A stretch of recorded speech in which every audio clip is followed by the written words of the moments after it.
ಕಾಣುತ್ತೇವೆ. ಜಯದ್ರಥನನ್ನು ಹೀಗೆ ರಕ್ಷಿಸಲಾಗುತ್ತದೆ. ಸೂರ್ಯನು ಕುರುಕ್ಷೇತ್ರದ ಯುದ್ಧಭೂಮಿಯಲ್ಲಿ ಮುಳುಗಿ ಪಾಂಡವರು ಮತ್ತು ಕೌರವರ ಸೈನ್ಯಗಳ ಮೇಲೆ ಚಿನ್ನದ ಹೊಳಪನ್ನು ಬೀರಿದನು.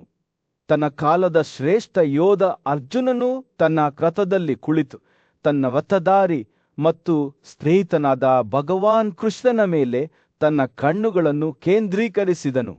ಅರ್ಜುನನ ಆಲೋಚನೆಗಳು ಕೈಯಲ್ಲಿದ್ದ ಕಾರ್ಯದತ್ತ ತಿರುಗಿದಾಗ ಗಾಳಿಯು ಉದ್ವಿಗ್ನತೆಯಿಂದ ಕೂಡಿತ್ತು. ತನ್ನ ಸೋದರ ಸಂಬಂಧಿ ಜಯದ್ರಥನ ಸಾವಿಗೆ ಪ್ರತೀಕಾರ ತೀರಿಸಿಕೊಳ್ಳುವುದು ಕೃಷ್ಣ. ಅರ್ಜುನನು ತನ್ನ ಧ್ವನಿಯಲ್ಲಿ ಮಂದವಾಗಿ ಮತ್ತು ಸ್ಥಿರವಾಗಿ ಹೇಳಿದನು, ಜಯದ್ರಥನನ್ನು ನ್ಯಾಯಕ್ಕೆ ಒಳಪಡಿಸುವವರೆಗೆ ನಾನು ವಿಶ್ರಾಂತಿ ಪಡೆಯುವುದಿಲ್ಲ ಎಂದು ನಾನು ಸತ್ಯದಿಂದ ಪ್ರತಿಜ್ಞೆ ಮಾಡುತ್ತೇನೆ.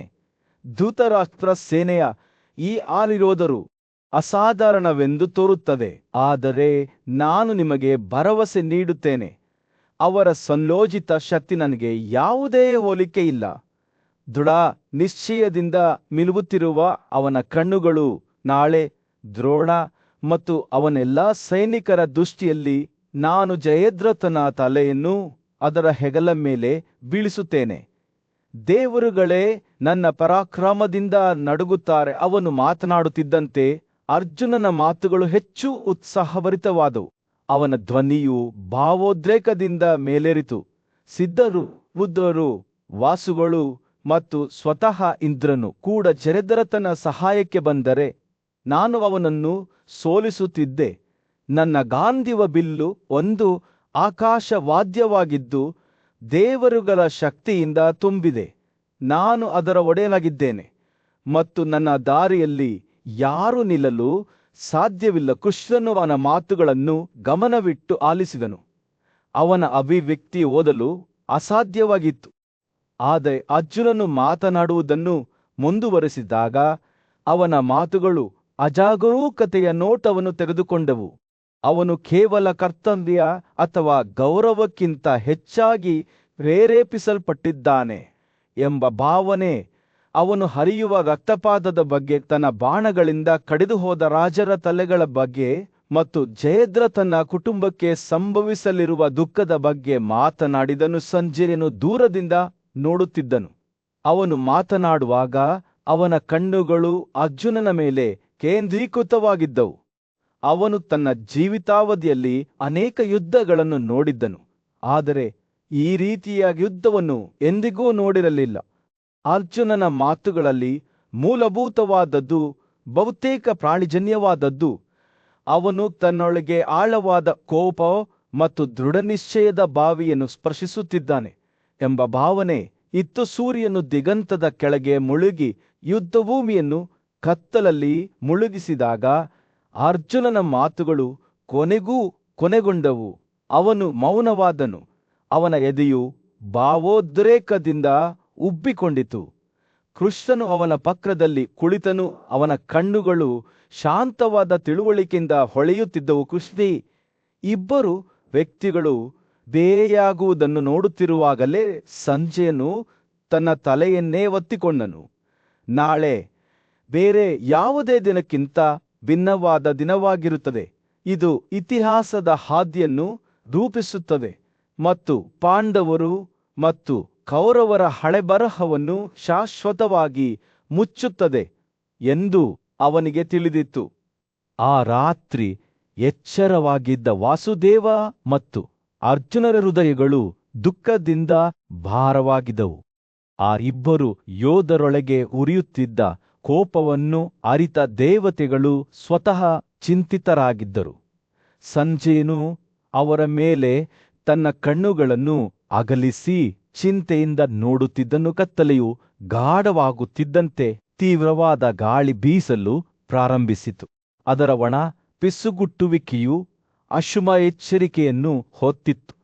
ಸೂರ್ಯನ ತಟ್ಟೆಯನ್ನು ತಲೆಯಿಲ್ಲದ ಕಾಂಡ ಮತ್ತು ಗದೆಯಿಂದ ಮುಚ್ಚಲಾಗಿತ್ತು. ಅವರ ಉಪಸ್ಥಿತಿಯು ದೊಡ್ಡ ವಿಪತ್ತನ್ನು ಮುನ್ಸೂಚಿಸುತ್ತಿತ್ತು. ಆಕಾಶವು ಮೋಡರಹಿತವಾಗಿದ್ದರೂ ಗಾಳಿಯಲ್ಲಿ ಗುಡುಗು ಬೀಸುತ್ತಿತ್ತು. ಮಿಂಚಿದ ಹೊಳಪಿನಿಂದ ಸ್ಥಗಿತಗೊಂಡಿತು. ಅದು ದುರುದ್ದೇಶದಿಂದ ನೃತ್ಯ ಮಾಡುವಂತೆ ತೋರುತ್ತಿತ್ತು. ಭೂಮಿಯೇ ನಡುಗುತ್ತಿತ್ತು. ಅದರ ಪರ್ವತಗಳು, ನೀರುಗಳು ಮತ್ತು ಕಾಡುಗಳು ಒಗ್ಗಟ್ಟಿನಿಂದ ಅಲುಗಾಡುತ್ತಿದ್ದವು. ಸಮುದ್ರಗಳು ಅಭೂತಪೂರ್ವವಾದ ಉಗ್ರತೆಯಿಂದ ಅಲುಗಾಡುತ್ತಿದ್ದವು. ಅವುಗಳ ಅಲೆಗಳು ಯಾವುದೋ ಕಾಣದ ಶಕ್ತಿಯಿಂದ ಕರೆಯಲ್ಪಟ್ಟಂತೆ ತೀರಕ್ಕೆ ಅಪ್ಪಳಿಸುತ್ತಿದ್ದವು. ನದಿಗಳು ತಮ್ಮ ನೈಸರ್ಗಿಕ ಮಾರ್ಗವನ್ನು ಧಿಕ್ಕರಿಸುತ್ತಾ ಹಿಂದಕ್ಕೆ ಹರಿಯುತ್ತಿದ್ದವು. ಆದರೆ ಯುದ್ಧಭೂಮಿಯಲ್ಲಿನ ಪ್ರಾಣಿಗಳು ತಮ್ಮ ಮೂತ್ರಕೋಶಗಳು ಮತ್ತು ಕರುಳನ್ನು ಅಲುಗಾಡಿಸುವಾಗ ದುಃಖದಿಂದ ಕೂಗುತ್ತಿದ್ದವು. ಶಕುನಗಳು ಸ್ಪಷ್ಟವಾಗಿದ್ದವರ ಒಂದು ದೊಡ್ಡ ಯುದ್ಧವು ಹತ್ತಿರದಲ್ಲಿದೆ. ಅದು ಪ್ರಪಂಚದ ಅಡಿಪಾಯವನ್ನು ಅಲುಗಾಡಿಸುತ್ತದೆ. ದುರ್ಯೋಧನನ ಸೈನ್ಯದ ಯೋಧರು ಭಯದಿಂದ ನಡುಗಿದರು. ಅವರ ಹೃದಯಗಳು ಮುನ್ಸೂಚನೆಯಿಂದ ಭಾರವಾಗಿದ್ದವು. ಅವರಲ್ಲಿ ಕೃಷ್ಣನ ಕಡೆಗೆ ತಿರುಗಿ ತನ್ನ ಸಹೋದರಿ ಸುಭದ್ರಾ ಮತ್ತು ಸೊಸೆಯನ್ನು ಸಾಂತ್ವನ ಮಾಡಲು ಹೇಳಿದ ಪಕ್ಷಾಸನದ ಪ್ರಬಲ ಮಗನೂ ಇದ್ದನು. ದುಃಖದಿಂದ ಭಾರವಾದ ಅವನ ಹೃದಯವಾದ ವಾಸುದೇವನು ಅರ್ಜುನನ ವಾಸಸ್ಥಾನಕ್ಕೆ ತೆರಳಿದಾಗ ಅಲ್ಲಿ ಅವನ ಸಹೋದರಿ ಮತ್ತು ಸೊಸೆ ತಮ್ಮ ಬಿದ್ದ ಮಗನಿಗಾಗಿ ದುಃಖಿಸುತ್ತಿರುವುದನ್ನು ಕಂಡನು. ಅವರು ಸೌಮ್ಯವಾದ ನಗುವಿನೊಂದಿಗೆ ಅವರ ಬಳಿಗೆ ಬಂದರು. ಅವರ ಪದಗಳು ಅವರ ಗಾಯಗೊಂಡ ಹೃದಯಗಳನ್ನು ಶಮನಗೊಳಿಸಲು ಮುಲಾಮುಗಳಂತೆ ಸುರಿಯುತ್ತಿದ್ದುವು. ಋಣಿಷಾ ಜನಾಂಗದ ಮಹಿಳೆಯರೇ, ನಿಮ್ಮ ಮಗನಿಗಾಗಿ ದುಃಖಿಸಬೇಡಿ. ಎಲ್ಲಾ ಜೀವಿಗಳು ಸಮಯದ ಚಕ್ರದಿಂದ ಬಂಧಿಸಲ್ಪಟ್ಟಿವೆ. ಯುದ್ಧ ಭೂಮಿಯಲ್ಲಿ ಸಾವನ್ನು ಎದುರಿಸುವುದು ವೀರನ ಅದೃಷ್ಟವಷ್ಟೇ. ನಿಮ್ಮ ಮಗನು ದೊಡ್ಡ ವಿಜಯವನ್ನು ಸಾಧಿಸಿದ್ದಾನೆ. ಅವನು ಲೆಕ್ಕವಿಲ್ಲದಷ್ಟು ವೈರಿಗಳನ್ನು ಸೋಲಿಸಿ ಹಳೆಯ ವೀರರಲ್ಲಿ ತನ್ನ ಸ್ಥಾನವನ್ನು ಗಳಿಸಿದ್ದಾನೆ ಎಂದು ಅವನು ಹೇಳಿದರು. ಯೋಧರು ತಪಸ್ಸು, ಆತ್ಮನಿಯಂತ್ರಣ ಮತ್ತು ಬುದ್ಧಿವಂತಿಕೆಯ ಮೂಲಕ ತಮ್ಮ ಅಂತಿಮ ಗುರಿಯನ್ನು ಸಾಧಿಸುವ ನೀತಿವಂತ ಮಾರ್ಗದ ಬಗ್ಗೆ ವಾಸುದೇವ ಮಾತನಾಡಿದರು. ಸುಭದ್ರೆಯ ಮಗನು ಅತ್ಯುನ್ನತ ರಾಜ್ಯವನ್ನು ತಲುಪಿದ್ದಾನೆ ಎಂದು ಆತ ಸುಭದ್ರಾಗೆ ಭರವಸೆ ನೀಡಿದರು. ಇದು ಸದ್ಗುಣದ ಜೀವನವನ್ನು ನಡೆಸಿದವರಿಗೆ ಮೀಸಲಾಗಿದೆ. ಅವನು ಮಾತನಾಡುವಾಗ ಅವನ ಮಾತುಗಳು ದುಃಖಿತ ಮಹಿಳೆಯರ ಸುತ್ತಲೂ ಸಾಂತ್ವನವನ್ನು ಮೂಡಿಸಿದವು. ಆದರೆ ವಾಸುದೇವನ ಕಣ್ಣುಗಳು ಉಕ್ಕಿನ ಮಿನುಗುವಿಕೆಯನ್ನು ಹೊಂದಿದ್ದವು. ಅವನೊಳಗೆ ಉರಿಯುತ್ತಿದ್ದ ತೀವ್ರವಾದ ದೃಢನಿಶ್ಚಯದ ಸುಳಿವು. ಏಕೆಂದರೆ ದುರ್ಯೋಧನನು ತನ್ನ ಕ್ರಿಯೆಗಳ ಪರಿಣಾಮಗಳಿಂದ ತಪ್ಪಿಸಿಕೊಳ್ಳುವುದಿಲ್ಲ ಎಂದು ಅವನಿಗೆ ತಿಳಿದಿತ್ತು. ನಾಳೆ ಸಿಂಧು ರಾಜನ ತಲೆ ಸಾಮಂತಪಂಚಕ್ನ ಹೊರವಲಯದಲ್ಲಿ ಸುತ್ತುತ್ತದೆ. ರಾತ್ರಿಯು ಕಳೆದು ಹೋಯಿತು. ಅದರ ಕತ್ತಲೆಯು ಬೆಳಗಿನ ಭರವಸೆಯಿಂದ ಬೆಳಗಿತು. ವಸುದೇವನ ಮಾತುಗಳು ಸುಭದ್ರಾ ಮತ್ತು ಅವಳ ಸೊಸೆಯ ದುಃಖವನ್ನು ಶಮನಗೊಳಿಸಿದವು. ಆದರೆ ಶಕುನಗಳು ಉಳಿದ ದೊಡ್ಡ ಯುದ್ಧವು ಹತ್ತಿರದಲ್ಲಿದೆ ಎಂಬುದನ್ನು ನೆನಪಿಸುತ್ತದೆ. ಸೂರ್ಯನು ಮುಳುಗಿದ್ದು ಋಷಿಗಳ ನೆನಪುಗಳಲ್ಲಿ ಶಾಶ್ವತವಾಗಿ ಕೆತ್ತಲ್ಪಟ್ಟ ದಿನವಾಗಿತ್ತು. ದುಃಖ ಮತ್ತು ದುಃಖದ ನಡುವೆ ಸುಭದ್ರಾ ತನ್ನ ಪ್ರೀತಿಯ ಮಗ ಅಭಿಮನ್ಯುವಿನ ಮುಂದೆ ನಿಂತಳು. ಅವನ ನಿರ್ಜೀವ ದೇಹವು ಅವಳ ಮುಂದೆ ಬಿದ್ದಿತು. ಅವಳು ದುಃಖದಿಂದ ಮುಳುಗಿದಳು. ಒಮ್ಮೆ ನೀಲಿ ಕಮಲದಂತೆ ಹೊಳೆಯುತ್ತಿದ್ದ ಮುಖವನ್ನು ನೋಡುವಾಗ ಅವಳ ಕಣ್ಣುಗಳು ಕಣ್ಣೀರಿನಿಂದ ತುಂಬಿದ್ದವು. ನನ್ನ ಮಗು, ನೀನು ಇಷ್ಟು ಬೇಗ ನನ್ನಿಂದ ಹೇಗೆ ದೂರ ಹೋಗಬಲ್ಲೆ? ಯುದ್ಧದಲ್ಲಿ ನಿನ್ನ ಪರಾಕ್ರಮವು ಸಾಟಿಯಿಲ್ಲದ್ದಾಗಿತ್ತು ಮತ್ತು ನಿನ್ನ ಶೌರ್ಯವು ನಿನ್ನ ತಂದೆಯ ಪ್ರತಿಬಿಂಬವಾಗಿತ್ತು. ನೀನು ಯುದ್ಧದ ಮೈದಾನದಲ್ಲಿ ಬೀಳುವೆ ಎಂದು ಅದೃಷ್ಟವು ಏಕೆ ತೀರ್ಪು ನೀಡಿತು? ಅವರು ಹಂಚಿಕೊಂಡ ಅನೇಕ ನೆನಪುಗಳನ್ನು ನೆನಪಿಸಿಕೊಳ್ಳುವಾಗ ಅವಳ ಧ್ವನಿ ನಡುಗಿ ನಗು, ಕಣ್ಣೀರು ಮತ್ತು ಲೆಕ್ಕವಿಲ್ಲದಷ್ಟು ಸಂತೋಷದ ಕ್ಷಣಗಳು. ಸುಭದ್ರಳ ವಿಲಾಪಗಳು ಗಾಳಿಯಲ್ಲಿ ಪ್ರತಿಧ್ವನಿಸುತ್ತಿದ್ದಂತೆ ಅವಳ ಮಾತುಗಳು ಅವುಗಳನ್ನು ಕೇಳಿದ ಎಲ್ಲರ ಹೃದಯಕ್ಕೂ ಕಾಟಾರಿಯಂತೆ ಇದ್ದವು. ವಿರಾಟರ ಮಗಳು ಉತ್ತರಳೊಂದಿಗೆ ಪಾಂಚಾಲದ ರಾಜಕುಮಾರಿ ದ್ರೌಪದಿ ಸುಭದ್ರಳ ದುಃಖದಲ್ಲಿ ಅವಳೊಂದಿಗೆ ಸೇರಲು ಧಾವಿಸಿದಳು. ಅವರು ಒಟ್ಟಾಗಿ ಅಳುತ್ತಿದ್ದರು ಮತ್ತು ಅಳುತ್ತಿದ್ದರು.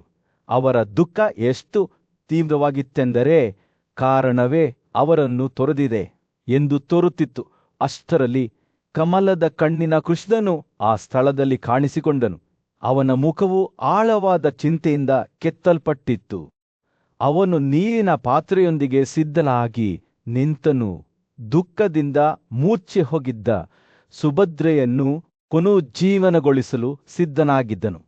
ಅವನು ಅವಳ ಮೇಲೆ ನೀರನ್ನು ಚಿಮುಕಿಸುತ್ತಿದ್ದಾಗ ಅವನ ಮಾತುಗಳು ಅವಳ ಗಾಯಗೊಂಡ ಹೃದಯಕ್ಕೆ ಮುಲಾವು ಇದ್ದವು. ದುಃಖಿಸಬೇಡಿ, ಓ ಸುಭದ್ರಾ, ಅವರು ನಿಧಾನವಾಗಿ ಹೇಳಿದರು. ಅಭಿಮನ್ಯು ಅತ್ಯಂತ ಶ್ಲಾಘನೀಯ ಗುರಿಯನ್ನು ಸಾಧಿಸಿದ್ದಾನೆ. ಇದನ್ನು ನಾವೆಲ್ಲರೂ ಈ ಯುದ್ಧದಲ್ಲಿ ಸಾಧಿಸಲು ಬಯಸುತ್ತೇವೆ. ಅವರ ಉದಾಹರಣೆಯನ್ನು ಅನುಕರಿಸಲು ಮತ್ತು ಅದೇ ಭವ್ಯವಾದ ಅಂತ್ಯವನ್ನು ಪಡೆಯಲು ಪ್ರಯತ್ನಿಸೋಣ. ಅವರ ಮಾತುಗಳು ದುಃಖಿತ ತಾಯಿಗೆ ಸ್ವಲ್ಪ ಸಾಂತ್ವನವನ್ನು ತಂದವು ಮತ್ತು ಕೃಷ್ಣನ ಉಪಸ್ಥಿತಿಯು ಅವರೊಳಗೆ ಉಲ್ಬಣಗೊಳ್ಳುತ್ತಿದ್ದ ಬಿರುಸಿನ ಭಾವನೆಗಳನ್ನು ಶಾಂತಗೊಳಿಸಿದಂತೆ ತೋರುತ್ತಿತ್ತು. ಸುಭದ್ರನು ಸಮಾಧಾನಗೊಂಡಾಗ ದ್ರೌಪದಿ ಮತ್ತು ಉತ್ತರ ಕೂಡ ಕೃಷ್ಣನ ಮಾತುಗಳಲ್ಲಿ ಸ್ವಲ್ಪ ಶಾಂತಿಯನ್ನು ಕಂಡುಕೊಂಡರು. ಸೂರ್ಯನು ದಿಗಂತದ ಕೆಳಗೆ ಮುಳುಗಿದಾಗ ಪರಾಕ್ರಮಶಾಲಿ ಶಸ್ತ್ರಸಜ್ಜಿತ ವ್ಯಕ್ತಿಯು ಪಾರ್ಥನ ಬದಿಗೆ ಮರಳಿದನು. ಅವನ ಕೆಲಸವನ್ನು ಕ್ಷಣಾರ್ಧದಲ್ಲಿ ಮಾಡಿದನು. ಅವನ ಸುತ್ತಲೂ ನೆರೆದಿದ್ದ ರಾಜರು ಮತ್ತು ಸ್ನೇಹಿತರು ಅರ್ಜುನನ ಗುಡಾರದ ಒಳಗಿನ ಕೋಣೆಯನ್ನು ಪ್ರವೇಶಿಸಿದಾಗ ಅವನಿಗೆ ನಮಸ್ಕರಿಸಿದರು. ಅವರ ಮುಖಗಳು ದುಃಖದಿಂದ ಕೂಡಿದವು, ಆದರೆ ದೃಢನಿಶ್ಚಯದ ಭಾವವನ್ನು ಹೊಂದಿದ್ದವು. ಆ ಕ್ಷಣದಲ್ಲಿ ಆ ದುಃಖ ಮತ್ತು ದುಃಖದ ನಡುವೆ ಒಂದು ಭರವಸೆಯ ಮಿನುಗುವಿಕೆ ಇತ್ತು. ಅಭಿಮನ್ಯುವಿನ ತ್ಯಾಗವು ವ್ಯರ್ಥವಾಗುವುದಿಲ್ಲ ಎಂಬ ಭರವಸೆ. ಅವನ ಮರಣವು ಅವರ ಒಡನಾಡಿಗಳಿಗೆ ಶ್ರೇಷ್ಠತೆಗಾಗಿ ಹೋರಾಡಲು, ಅವನ ಶೌರ್ಯ ಮತ್ತು ನಿಸ್ವಾರ್ಥತೆಯನ್ನು ಅನುಕರಿಸಲು ಪ್ರೇರೇಪಿಸುತ್ತದೆ. ಆದ್ದರಿಂದ ಯುದ್ಧಭೂಮಿಯ ಮೇಲೆ ರಾತ್ರಿ ಬೀಳುತ್ತಿದ್ದಂತೆ ಋಷಿಗಳು ಮತ್ತು ಅವರ ಮಿತ್ರರು ತಮ್ಮ ಕಾರಣಕ್ಕಾಗಿ ತನ್ನ ಪ್ರಾಣವನ್ನು ನೀಡಿದ ಯುವ ಯೋಧನ ನೆನಪಿನಿಂದ ಪ್ರೇರೇಪಿಸಲ್ಪಟ್ಟ ಹೋರಾಟವನ್ನು ಮುಂದುವರಿಸಲು ಪ್ರತಿಜ್ಞೆ ಮಾಡಿದರು. ಯುದ್ಧಕ್ಕೆ ತಯಾರಿ ನಡೆಸುತ್ತಿರುವ ಯೋಧರ ಗದ್ದಲದ ಚಟುವಟಿಕೆಯ ಮೇಲೆ ಬೆಚ್ಚಗಿನ ಕಿತ್ತಳೆ ಬಣ್ಣದ ಹೊಳಪನ್ನು ಬೀರಿದ ಸೂರ್ಯನು ಪಾಂಡವ ಶಿಬಿರದಲ್ಲಿ ಮುಳುಗಿ ಹೋಗಿದ್ದನು. ಕಮಲದ ದಳಗಳಂತಹ ಕಣ್ಣುಗಳನ್ನು ಹೊಂದಿದ್ದ ಭಗವಾನ್ ಕೃಷ್ಣನು ತನ್ನ ಸೋದರ ಸಂಬಂಧಿ ಮತ್ತು ಸ್ನೇಹಿತ ಅರ್ಜುನನ ಭವ್ಯವಾದ ಮಹಡಿಯಲ್ಲಿ ನಿಂತನು. ಸೌಮ್ಯವಾದ ನರುವಿನೊಂದಿಗೆ ಅವನು ಹೂಗಳು ಮತ್ತು ಸುಗಂಧ ದ್ರವ್ಯಗಳಿಂದ ಅಲಂಕರಿಸಲ್ಪಟ್ಟ ಕುಶ ಬ್ಲೇಡ್ಗಳ ಸೊಗಸಾದ ಹಾಸಿಗೆಯನ್ನು ಸಮತಟ್ಟಾದ ನೆಲದ ಮೇಲೆ ಹರಡಿದನು. ಕೃಷ್ಣನು ನೀರನ್ನು ಸ್ಪರ್ಶಿಸುತ್ತಿದ್ದಂತೆ ಗಾಳಿಯು ಹುರಿದ ಭತ್ರದ ಸಿಹಿ ಪರಿಮಳದಿಂದ ತುಂಬಿತ್ತು. ಮೂರು ಕಣ್ಣಿನ ಮಹಾದೇವನಿಗೆ ರಾತ್ರಿಯ ಯಜ್ಞಕ್ಕೆ ತಯಾರಿ ನಡೆಸುತ್ತಿದ್ದನು. ಅರ್ಜುನನು ಅವನೊಂದಿಗೆ ಸೇರಿಕೊಂಡಾಗ ಸೌಮ್ಯ ಪರಿಚಾರಕರು ದೇವರಿಗೆ ಸಾಂಪ್ರದಾಯಿಕ ಅರ್ಪಣೆಯನ್ನು ತಂದರು. ಹರ್ಷಚಿತ್ರದಿಂದ ಅರ್ಜುನನು ಉಡುಗೊರೆಯನ್ನು ಉಡುಗೊರೆಯಾಗಿ ನೀಡಿದನು ಮತ್ತು ಭಗವಾನ್ ಕೃಷ್ಣನು ಮಂದವಾಗಿ ಮುಗುಳ್ನಕ್ಕನು. ಅವನ ಕಣ್ಣುಗಳು ದಯೆಯಿಂದ ಮಿನುಗುತ್ತಿದ್ದವು. ಓ ಪಾರ್ಥ, ನೀನು ಆಶೀರ್ವದಿಸಲಿ, ನಾನು ನಿನ್ನನ್ನು ಬಿಟ್ಟು ಹೋಗುತ್ತೇನೆ ಎಂದು ಅವನು ಹೇಳಿದನು. ಹೀಗೆ ಇಬ್ಬರು ಸ್ನೇಹಿತರು ಬೇರೆಯಾದರು. ಅವರ ಬಂಧವು ಹಿಂದೆಂದಿಗಿಂತಲೂ ಬಲವಾಯಿತು. ಕೃಷ್ಣನು ತನ್ನ ಬಿಳಿ ಹಾಸಿಗೆಯ ಮೇಲೆ ಮಲಗಿದನು. ಅರ್ಜುನನ ದುಃಖ ಮತ್ತು ಆತಂಕವನ್ನು ಹೇಗೆ ಹೋಗಲಾಡಿಸಬೇಕು ಎಂಬ ಆಲೋಚನೆಗಳೊಂದಿಗೆ ಅವನ ಮನಸ್ಸು ಓಡುತ್ತಿತ್ತು. ತನ್ನ ಕಮಲದಳದ ಕಣ್ಣುಗಳಿಗೆ ಹೆಸರುವಾಸಿಯಾದ ಪ್ರಸಿದ್ಧ ವ್ಯಕ್ತಿಯು ಅರ್ಜುನನ ಪರಾಕ್ರಮ ಮತ್ತು ವೈಭವವನ್ನು ಹೆಚ್ಚಿಸಲು ವಿವಿಧ ವಿಧಾನಗಳನ್ನು ಯೋಚಿಸಿದನು. ಎಲ್ಲರ ಪರಮ ಪ್ರಭುವಾದ ವಿಷ್ಣುವಾಗಿ ಅವನು ಯೋಗ ಮತ್ತು ಧ್ಯಾನದಲ್ಲಿ ಮುಳುಗಿದನು. ಅವನ ಆತ್ಮವು ಭಕ್ತಿಯ ಆಳವಾದ ಭಾವದಿಂದ ಆಹುತವಾಗಿತ್ತು. ಆದರೆ ಆ ರಾತ್ರಿ ಪಾಂಡವರ ಶಿಬಿರದಲ್ಲಿ ಯಾರೂ ನಿದ್ದೆ ಮಾಡಲಿಲ್ಲ. ಸೂರ್ಯ ಮುಳುಗುವ ಮೊದಲು ಜಯದ್ರಥನನ್ನು ಕೊಲ್ಲುವುದಾಗಿ ಪ್ರತಿಜ್ಞೆ ಮಾಡಿದ್ದ ಗಾಂಧೀವನ ಉನ್ನತ ಆತ್ಮದ ಕ್ಷೇತ್ರರಕ್ಷಕ ಅರ್ಜುನನ ಬಗ್ಗೆ ಅವರು ಯೋಚಿಸುತ್ತಿದ್ದಂತೆ ಪ್ರತಿಯೊಬ್ಬರೂ ಎಚ್ಚರಗೊಂಡರು. ಸಿಂಧು ರಾಜನ ಶಕ್ತಿ ಮತ್ತು ಅವನ ವಿರುದ್ಧ ಸಜ್ಜುಗೊಂಡಿದ್ದ ಅಸಂಖ್ಯಾತ ಪಡೆಗಳನ್ನು ಗಮನದಲ್ಲಿಟ್ಟುಕೊಂಡು ಅವನು ತನ್ನ ಪ್ರತಿಜ್ಞೆಯನ್ನು ಹೇಗೆ ಪೂರೈಸುತ್ತಾನೆ ಎಂದು ಅವರು ಆಶ್ಚರ್ಯಪಟ್ಟು ಜನಾದನ ಕೃಷ್ಣನು ಮಧ್ಯರಾತ್ರಿಯಲ್ಲಿ ಎಚ್ಚರಗೊಂಡು ಪಾರ್ಥನ ಪ್ರತಿಜ್ಞೆಯನ್ನು ನೆನಪಿಸಿಕೊಂಡನು. ಅವನು ತನ್ನ ಸಾರಥಿಯಾದ ದಾರೂಕನನ್ನು ಉದ್ದೇಶಿಸಿ, ಅರ್ಜುನನು ತನ್ನ ಮಗನ ಸಾವಿಗೆ ದುಃಖಿತನಾಗಿ ಪ್ರತಿಜ್ಞೆ ಮಾಡಿದ್ದಾನೆ. ಓ ದಾರೂಕ, ನಾಳೆಯ ಸೂರ್ಯ ಮುಳುಗುವ ಮೊದಲು ಅವನು ಜಯದ್ರಥನನ್ನು ಕೊಲ್ಲುತ್ತಾನೆ. ಅರ್ಜುನನ ವೈಫಲ್ಯವನ್ನು ಖಚಿತಪಡಿಸಿಕೊಳ್ಳಲು ದುರ್ಯೋಧನನು ತನ್ನ ಸಲಹೆಗಾರರೊಂದಿಗೆ ಸಮಾಲೋಚಿಸುತ್ತಾನೆ ಎಂದು ಕೃಷ್ಣನಿಗೆ ತಿಳಿದಿತ್ತು. ಆದರೆ ಕೃಷ್ಣನು ದೃಢನಿಶ್ಚಯಿಯಾಗಿದ್ದನು. ಕರ್ಣ ಮತ್ತು ಸುಯೋಧನ ಸೇರಿದಂತೆ ಅರ್ಜುನನ ದಾರಿಯಲ್ಲಿ ನಿಂತ ಎಲ್ಲರನ್ನೂ ಸೋಲಿಸುವ ಪ್ರತಿಜ್ಞೆ ಮಾಡಿದನು. ನಾಳೆ 3 ಲೋಕಗಳು ದೊಡ್ಡ ಯುದ್ಧದಲ್ಲಿ ನನ್ನ ಪರಾಕ್ರಮವನ್ನು ನೋಡಲಿ ಎಂದು ಅವನು ಘೋಷಿಸಿದನು. ನಾಳೆ 1000 ರಾಜರು ಮತ್ತು 100 ರಾಜಕುಮಾರರು ಯುದ್ಧದಿಂದ ಪಲಾಯನ ಮಾಡುತ್ತಾರೆ. ನಾಳೆ ಓ ದಾರುಕ, ನೀನು ನೋಡುವೆ, ಆ ರಾಜರ ಸೈನ್ಯವು ನನ್ನ ಡಿಸ್ಕಸ್ನಿಂದ ಪದಚ್ಯುತಗೊಂಡಿದೆ ಮತ್ತು ಹತ್ತಿಕ್ಕಲ್ಪಟ್ಟಿದೆ. ಕೃಷ್ಣನ ಮಾತುಗಳು ಅರ್ಜುನ ಅವರ ಸೋದರ ಸಂಬಂಧಿ ಮತ್ತು ಸ್ನೇಹಿತನ ಬಗೆಗಿನ ಆಳವಾದ ಭಕ್ತಿಯಿಂದ ತುಂಬಿದವು. ಪಾಂಡವರ ಭವಿಷ್ಯವು ಅರ್ಜುನನ ಹೆಗಲ ಮೇಲೆ ನಿಂತಿದೆ ಎಂದು ಅವನಿಗೆ ತಿಳಿದಿತ್ತು ಮತ್ತು ಅವರ ವಿಜಯವನ್ನು ಖಚಿತಪಡಿಸಿಕೊಳ್ಳಲು ಅವನು ದೃಢನಿಶ್ಚಯವನ್ನು ಹೊಂದಿದ್ದನು. ರಾತ್ರಿ ಕಳೆದಂತೆ ಕೃಷ್ಣನು ತನ್ನ ಚಾರಣವನ್ನು ಸಿದ್ಧಪಡಿಸುವಂತೆ ದಾರುಕನಿಗೆ ಸೂಚನೆ ನೀಡಿದನು. ಅವನ ದುಃಖಿತ ಆಲೋಚನೆಗಳ ನಡುವೆ ಕುಂತಿಯ ಮಗ ಧನಂಜಯನು ನಿದ್ರಿಸುತ್ತಿದ್ದನು. ಜಯದ್ರಥನ ಕೈಯಲ್ಲಿ ತನ್ನ ಮಗನ ಸಾವಿಗೆ ಪ್ರತೀಕಾರ ತೀರಿಸಿಕೊಳ್ಳಲು ಅವನು ಮಾಡಿದ ಪ್ರತಿಜ್ಞೆಯಿಂದ ಅವನ ಮನಸ್ಸು ಮುಳುಗಿತ್ತು. ಈ ಕರ್ತವ್ಯದಲ್ಲಿ ವಿಫಲವಾಗುವ ಆಲೋಚನೆಯು ಅವನ ಮೇಲೆ ಭಾರೀ ಭಾರವನ್ನು ಬೀರಿತ್ತು. ಅವನು ನಿದ್ದೆ ಮಾಡುವಾಗ ತನ್ನ ಧ್ವಜದ ಮೇಲೆ ಗರುಡನನ್ನು ಹಿಡಿದಿರುವ ಭಗವಾನ್ ಕೇಶವನ್ನು ಕನಸಿನಲ್ಲಿ ಧನಂಜಯನಿಗೆ ಕಾಣಿಸಿಕೊಂಡನು. ಅವನ ನಿದ್ರೆಯಲ್ಲಿಯೂ ಕೃಷ್ಣನ ಮೇಲಿನ ನಾಯಕನ ಪ್ರೀತಿ ಮತ್ತು ಗೌರವವು ಸ್ಪಷ್ಟವಾಗಿತ್ತು ಮತ್ತು ಅವನು ಸಹಜವಾಗಿಯೇ ತನ್ನ ಅತಿಥಿಗೆ ಆಸನವನ್ನು ನೀಡಲು ಎದ್ದು ನಿಂತನು. ಆದಾಗ್ಯೂ ಕೇಶವನ್ನು ತನ್ನ ಆಸನವನ್ನು ತೆಗೆದುಕೊಳ್ಳುವವರೆಗೂ ಅರ್ಜುನನು ಹಿಂಜರಿಯುತ್ತಿದ್ದನು. ಅವನೊಂದಿಗೆ ಸೇರಬೇಕೇ ಎಂದು ಖಚಿತವಾಗಿರಲಿಲ್ಲ. ಪಾರ್ಥನ ಪ್ರಕ್ಷುಬ್ಧತೆಯನ್ನು ಅರಿತ ಕೃಷ್ಣನು ಸಾಂತ್ವನ ಮತ್ತು ಬುದ್ಧಿವಂತಿಕೆಯ ಮಾತುಗಳನ್ನು ಹೇಳಿದನು. ಓ ಪಾರ್ಥ, ದುಃಖವು ನಿನ್ನನ್ನು ನೊಂದಲು ಬಿಡಬೇಡ. ಅವರು ಹೇಳಿದನು, ಸಮಯವು ಅಚಲವಾಗಿದೆ ಮತ್ತು ಅದು ಎಲ್ಲಾ ಜೀವಿಗಳನ್ನು ಅವರ ಅನಿವಾರ್ಯ ಅದೃಷ್ಟಕ್ಕೆ ತರುತ್ತದೆ. ನಿಮ್ಮ ಪ್ರತಿಜ್ಞೆಯು ಗಂಭೀರವಾಗಿದ್ದರೂ ನಿಮ್ಮ ದುಃಖದ ಮೂಲವಾಗಿರಬಾರದು. ದುಃಖದಲ್ಲಿ ತೊಡಗುವುದು ಅವನನ್ನು ದುರ್ಬಲಗೊಳಿಸುತ್ತದೆ ಮತ್ತು ಅವನನ್ನು ನೋಡಿಕೊಂಡವರಿಗೆ ದುಃಖವನ್ನುಂಟು ಮಾಡುತ್ತದೆ ಎಂದು ಅವನು ಅರ್ಜುನನಿಗೆ ಎಚ್ಚರಿಕೆ ನೀಡಿದನು. ಆದಾಗ್ಯೂ ಧನಂಜಯನು ತನ್ನ ಸಂಕಲ್ಪದಲ್ಲಿ ದೃಢನಿಶ್ಚಯವನ್ನು ಹೊಂದಿದ್ದನು. ನನ್ನ ಪ್ರತಿಜ್ಞೆ ಸ್ಪಷ್ಟವಾಗಿದೆ ಎಂದು ಅವನು ಹೇಳಿದನು. ನಾನು ಜಯದ್ರಥನನ್ನು ಕೊಲ್ಲುತ್ತೇನೆ. ಯಾವುದೇ ಬೆಲೆ ತೆತ್ತರೂ ಧೃತರಾಷ್ಟ್ರರು ಅವನನ್ನು ರಕ್ಷಿಸುತ್ತಾರೆ. ಆದರೆ ನಾನು ಹಿಮ್ಮೆಟ್ಟುವುದಿಲ್ಲ. ಅವನು ಅವರ ಪಡೆಗಳ ಶಕ್ತಿ ಮತ್ತು ಅವರನ್ನು ಸೋಲಿಸುವ ಕಷ್ಟವನ್ನು ವಿವರಿಸಿದನು. ಕೃಷ್ಣನು ಅರ್ಜುನನ ಮಾತುಗಳನ್ನು ಗಮನವಿಟ್ಟು ಕೇಳಿದನು. ನಂತರ ನೀರನ್ನು ಮುಟ್ಟಿದನು ಮತ್ತು ತನ್ನ ಮುಖವನ್ನು ಪೂರ್ವದ ಕಡೆಗೆ ತಿರುಗಿಸಿ ಕುಳಿತನು. ಶಾಂತ ಮತ್ತು ಅಳತೆಯ ಧ್ವನಿಯಲ್ಲಿ ಅವನು ಧನಂಜಯನ ಅದೃಷ್ಟವನ್ನು ಬದಲಾಯಿಸುವ ಪದಗಳನ್ನು ಹೇಳಿದನು. ಪಶುಪತಿ ಎಂದು ಕರೆಯಲ್ಪಡುವ ಒಂದು ಅತ್ಯುನ್ನತ ಶಸ್ತ್ರವಿದೆ. ಅದನ್ನು ಮಹೇಶ್ವರ ದೇವರು ಸಹ ದೈತ್ಯರ ವಿರುದ್ಧ ಚಲಾಯಿಸಿದ್ದನು.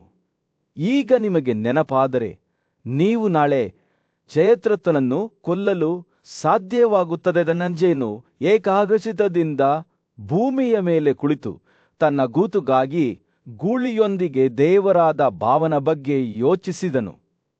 ಅವನು ಧ್ಯಾನ ಮಾಡುವಾಗ ಅವನು ಕೃಷ್ಣನೊಂದಿಗೆ ಆಕಾಶದಲ್ಲಿ ಪ್ರಯಾಣಿಸುತ್ತಿರುವಂತೆ ಭಾಸವಾಯಿತು.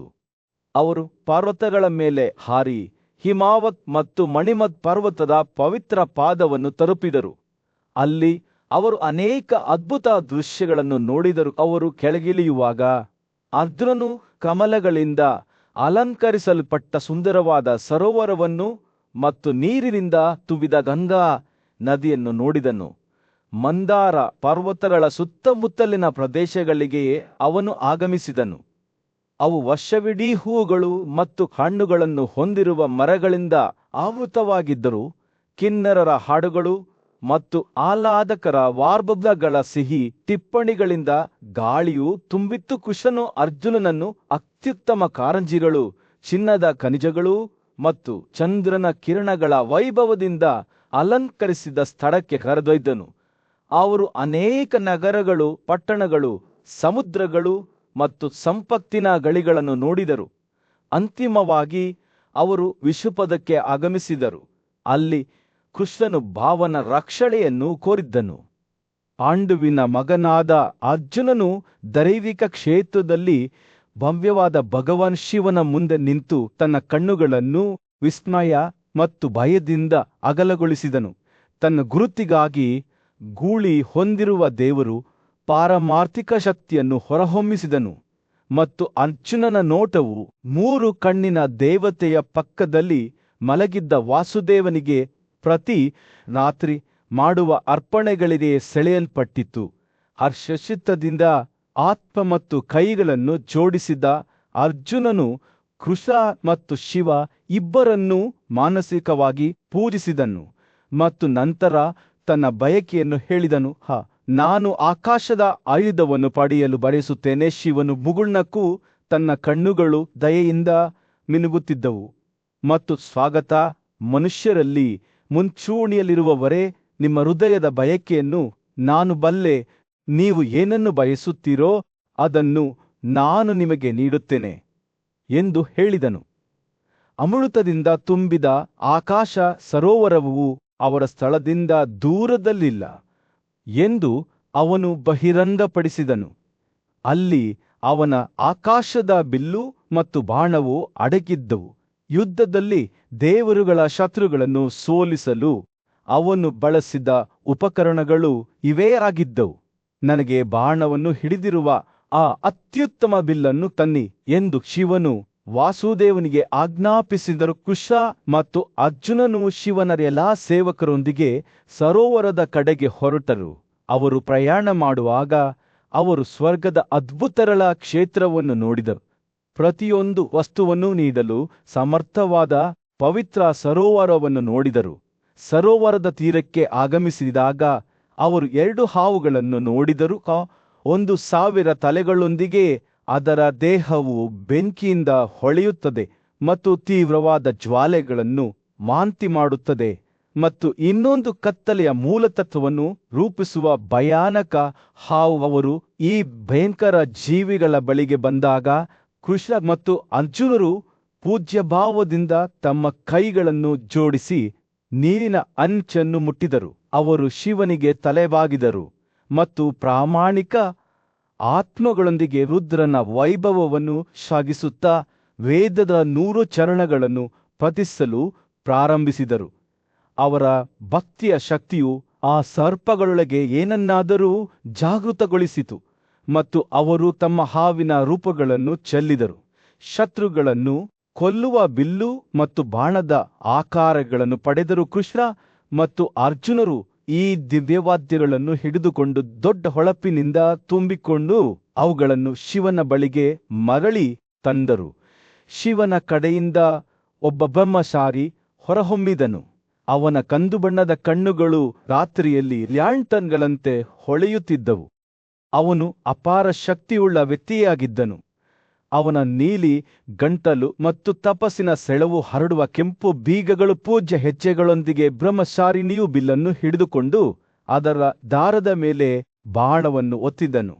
ಅವನು ಅದನ್ನು ಹಿಂದಕ್ಕೆ ಎಳೆಯಲು ಪ್ರಾರಂಭಿಸಿದಾಗ ಅರ್ಜುನನು ಶಿವನ ಪರಿಚಾರಕನಿಂದ ಆಕಾಶದ ಬಿಲ್ಲನ್ನು ಎಳೆಯುವ ಸಂಕೀರ್ಣತೆಗಳನ್ನು ಕಲಿಯುತ್ತಾ ಸೂಕ್ಷ್ಮವಾಗಿ ವೀಕ್ಷಿಸಿದನು.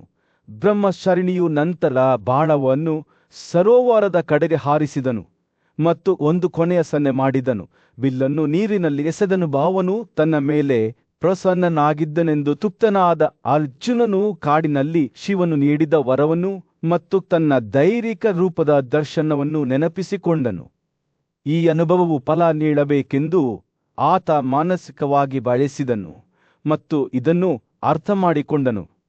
ಹಸ್ತಿನಾಪುರ ರಾಜ್ಯದ ಇತರ ರಾತ್ರಿಯಂತೆ ಅದು ಒಂದು ರಾತ್ರಿಯಾರಿತ್ತು. ಆದರೆ ರಾಜ ಯುಧಿಷ್ಠಿರ ಮತ್ತು ಅವನ ಸಹಚರರಿಗೆ ಇದು ವಿಶ್ರಾಂತಿ ಮತ್ತು ವಿರಾಮದ ಸಮಯವಾಗಿತ್ತು. ಅವರು ಕೃಷ್ಣ ಮತ್ತು ದಾರುಕರೊಂದಿಗೆ ಮಾತನಾಡುತ್ತಿದ್ದಾಗ ನಕ್ಷತ್ರಗಳು ಮೇಲೆ ಮಿನುಗುತ್ತಿದ್ದವು. ಅರಮನೆಯ ಮೈದಾನದ ಮೇಲೆ ಸೌಮ್ಯವಾದ ಹೊಳಪನ್ನು ಬೀರಿದವು. ಬೆಳಿಗ್ಗೆ ಏಳುತ್ತಿದ್ದಂತೆ ರಾಜ ಯುಧಿಷ್ಠಿರನು ತನ್ನ ಹಾಸಿಗೆಯಿಂದ ಎದ್ದು ತನ್ನ ಐಷಾರಾಮಿ ಮತ್ತು ದುಬಾರಿ ಹಾಸಿಗೆಯ ಮೇಲೆ ಉತ್ತಮ ರಾತ್ರಿಯ ನಿದ್ರೆಯ ನಂತರ ಉಲ್ಲಾಸ ಮತ್ತು ಪುನರುಜ್ಜೀವನವನ್ನು ಅನುಭವಿಸಿದನು.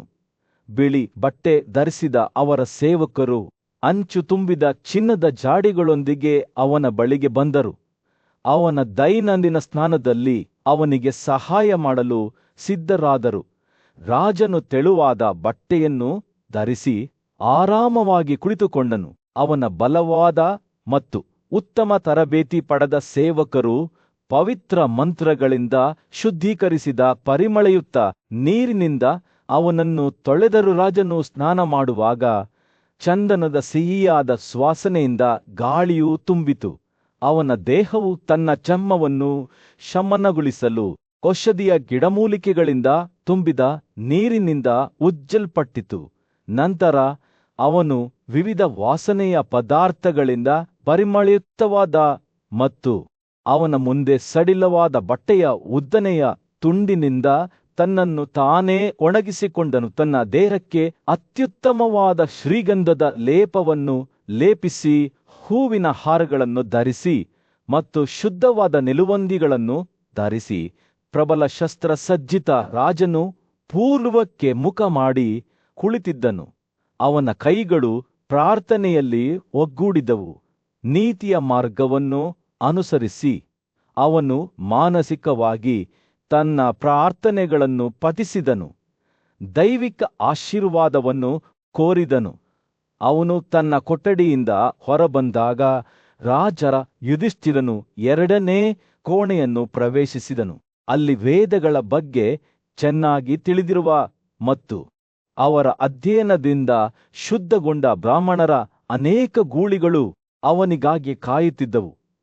ಈ ಸೂರ್ಯನ ಆರಾಧಕರು 1000 ಸಂಖ್ಯೆಯಲ್ಲಿದ್ದರು ಮತ್ತು ಅದೇ ವರ್ಗದ ಇನ್ನೂ 8,000 ಜನರು ಈ ಪವಿತ್ರ ಕೂಟದಲ್ಲಿ ಅವರೊಂದಿಗೆ ಸೇರಿಕೊಂಡರು. ರಾಜನು ಬಹಳ ವಿನಮ್ರತೆಯಿಂದ ಈ ಗೌರವಾನ್ವಿತ ಅತಿಥಿಗಳಿಗೆ ಉಡುಗೊರೆಗಳನ್ನು ನೀಡಿದನು. ಜೇನುತುಪ್ಪ, ಶುದ್ಧೀಕರಿಸಿದ ಬೆಣ್ಣೆ, ಮಂಗಳಕರ ಹಣ್ಣುಗಳು, ಚಿನ್ನದ ನಿಷ್ಕಾಗಳು, ಆಭರಣಗಳಿಂದ ಅಲಂಕರಿಸಲ್ಪಟ್ಟ 100 ಕುದುರೆಗಳು, ದುಬಾರಿ ನಿಲುವಂಗಿಗಳು ಮತ್ತು ಅವರ ಸಂಸ್ಕರಿಸಿದ ಅಭಿರುಚಿಗಳನ್ನು ಮೆಚ್ಚಿಸುವ ಇತರ ಉಡುಗೊರೆಗಳು. ಅವನು ಮುಟ್ಟಿದಾಗಲೆಲ್ಲ ಕತ್ತೆ ಕಿರುಬನ್ನು ನೀಡುವ ಹಾಲನ್ನು, ಚಿನ್ನದಿಂದ ಅಲಂಕರಿಸಿದ ಕೊಂಬುಗಳನ್ನು ಮತ್ತು ಬೆಳ್ಳಿಯಿಂದ ಗೊರಸುಗಳನ್ನು ಅರ್ಪಿಸಿದನು. ರಾಜ ಯುಧಿಷ್ಠಿರನು ಈ ಪೂಜ್ಯ ಬ್ರಾಹ್ಮಣರನ್ನು ಪ್ರದಕ್ಷಿಣೆ ಹಾಕುತ್ತಿದ್ದಾಗ ಸ್ವಸ್ತಿಕಗಳು, ನಂದ್ಯವರ್ತಗಳು, ಹೂವಿನ ಹಾರಗಳು, ನೀರಿನ ಮಡಕೆಗಳು, ಉರಿಯುವ ಬೆಂಕಿ ಬಿಸಿಲಿನಲ್ಲಿ ಒಣಗಿದ ಅಕ್ಕಿ ಮತ್ತು ಇತರ ಪವಿತ್ರ ವಸ್ತುಗಳಿಂದ ತುಂಬಿದ ಪಾತ್ರೆಗಳು ಮುಂತಾದ ವಿವಿಧ ಶುಭ ವಸ್ತುಗಳನ್ನು ನೋಡಿದನು ಮತ್ತು ಸ್ಪರ್ಶಿಸಿದನು. ಅವನು ಶುಭ ಕನ್ಯೆಯರನ್ನು, ಮೊಸರು, ಶುದ್ಧೀಕರಿಸಿದ ಬೆಣ್ಣೆ, ಜೇನುತುಪ್ಪ ಮತ್ತು ದೇವರುಗಳ ಪ್ರಿಯವಾದ ಪಕ್ಷಿಗಳನ್ನೂ ಸಹ ನೋಡಿದನು. ತನ್ನ ಪರಿಚಾರಕರು ಹೊರಗಿನ ಕೋಣೆಯಲ್ಲಿ ಕಾಯುತ್ತಿರುವಾಗ ರಾಜನು ಕುಳಿತುಕೊಳ್ಳಲು ಅತ್ಯುತ್ತಮವಾದ ಮತ್ತು ದುಬಾರಿ ಚಿನ್ನದ ಆಸನವನ್ನು ತರಲಾಯಿತು. ಮುತ್ತುಗಳು ಮತ್ತು ಲ್ಯಾಪಿಸ್ ಲಾಜುಲಿಯಿಂದ ಅಲಂಕರಿಸಲ್ಪಟ್ಟ ಮತ್ತು ಅತ್ಯಂತ ದುಬಾರಿ ಕಾರ್ಪೆಟ್ನಿಂದ ಆವರಿಸಲ್ಪಟ್ಟ ಈ ಸಿಂಹಾಸನವು ಅತ್ಯುತ್ತಮ ಕುಶಲಕರ್ಮಿಗಳ ಕರಕುಶಲತೆಯಾಗಿತ್ತು. ರಾಜ ಯುಧಿಷ್ಠಿರನು ಕುಳಿತಾಗ ಅವನ ಸೇವಕರು ಅವನ ಅತ್ಯಂತ ಅಮೂಲ್ಯವಾದ ಮತ್ತು ಪ್ರಕಾಶಮಾನವಾದ ಆಭರಣಗಳನ್ನು ಉಡುಗೊರೆಯಾಗಿ ನೀಡಿದರೋನ್ನತ ಆತ್ಮದ ರಾಜನು ತನ್ನನ್ನು ತಾನು ಅಲಂಕರಿಸಿಕೊಂಡನು. ದೊಡ್ಡ ಸಭೆಯ ಮಧ್ಯದಲ್ಲಿ ಕುಂತಿಯ ಮಗನಾದ ರಾಜ ಯುಧಿಷ್ಠಿರನು ದೇವಕಿಯ ಮಗನಾದ ಕೃಷ್ಣನ ಬಳಿಗೆ ಬೆಚ್ಚಗಿನ ನಗುವಿನೊಂದಿಗೆ ಬಂದನು. ಓ ಮಧುವಿನ ವಧುವೆ, ನಿನಗೆ ಒಳ್ಳೆಯ ರಾತ್ರಿಯ ವಿಶ್ರಾಂತಿ ದೊರೆತಿದೆಯೇ? ಅವನ ಕಣ್ಣುಗಳು ಪ್ರೀತಿಯಿಂದ ಹೊಳೆಯುತ್ತಿದ್ದವು.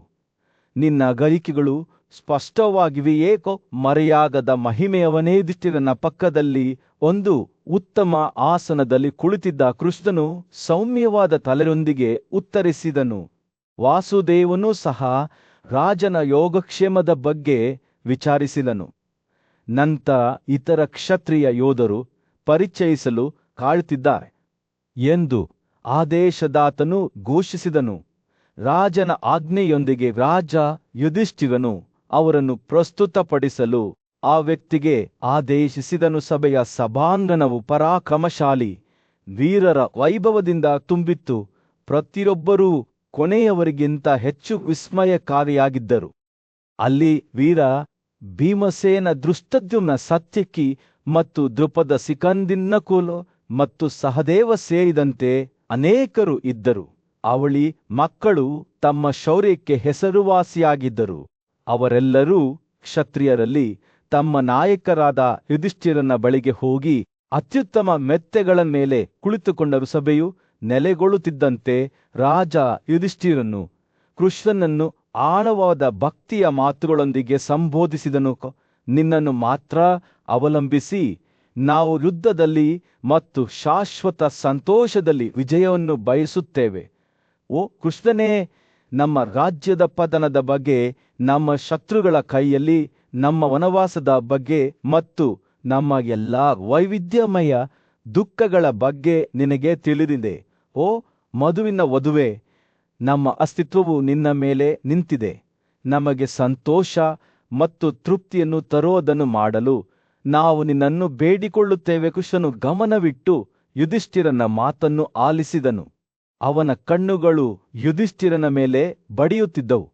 ನಂತರ ಗುಡುಗಿನಷ್ಟು ಆಳವಾದ ಧ್ವನಿಯಲ್ಲಿ ಅವನು ಉತ್ತರಿಸಿದನು, ಎಲ್ಲಾ ಲೋಕಗಳಲ್ಲಿ ನಿಮ್ಮ ಮಗನಾದ ಅರ್ಜುನನಿಗೆ ಸಮಾನವಾದ ಬಿಲ್ಲುಗಾರನಿಲ್ಲ. ಅವನು ದೊಡ್ಡ ಶಕ್ತಿಯನ್ನು ಹೊಂದಿದ್ದಾನೆ, ಶಸ್ತ್ರಾಸ್ತ್ರಗಳಲ್ಲಿ ನಿಪುಣನಾಗಿದ್ದಾನೆ ಮತ್ತು ಯುದ್ಧದಲ್ಲಿ ಅವನ ಪರಾಕ್ರಮಕ್ಕಾಗಿ ಹೆಸರುವಾಸಿಯಾಗಿದ್ದಾನೆ. ಧೃತರಾಷ್ಟ್ರನ ಮಗನ ಸೈನ್ಯವನ್ನು ಉಗ್ರ ಬೆಂಕಿಯಂತೆ ನಾಶ ಮಾಡಲು ಅನುವು ಮಾಡಿಕೊಡುವುದನ್ನು ನಾನು ಮಾಡುತ್ತೇನೆ. ಕೃಷ್ಣನ ಮಾತುಗಳು ಯುಧಿಷ್ಠಿರನ ಹೃದಯದಲ್ಲಿ ಕಿಡಿ ಹೊತ್ತಿಸಿದವು. ಇಂದು ಅರ್ಜುನನು ಸುಭದ್ರನ ಮಗನನ್ನು ಕೊಂದ ದುಷ್ಟನಾದ ಜಯದ್ರಥನನ್ನು ಕೊಲ್ಲುತ್ತಾನೆ ಎಂದು ಕೃಷ್ಣನು ಘೋಷಿಸಿದನು.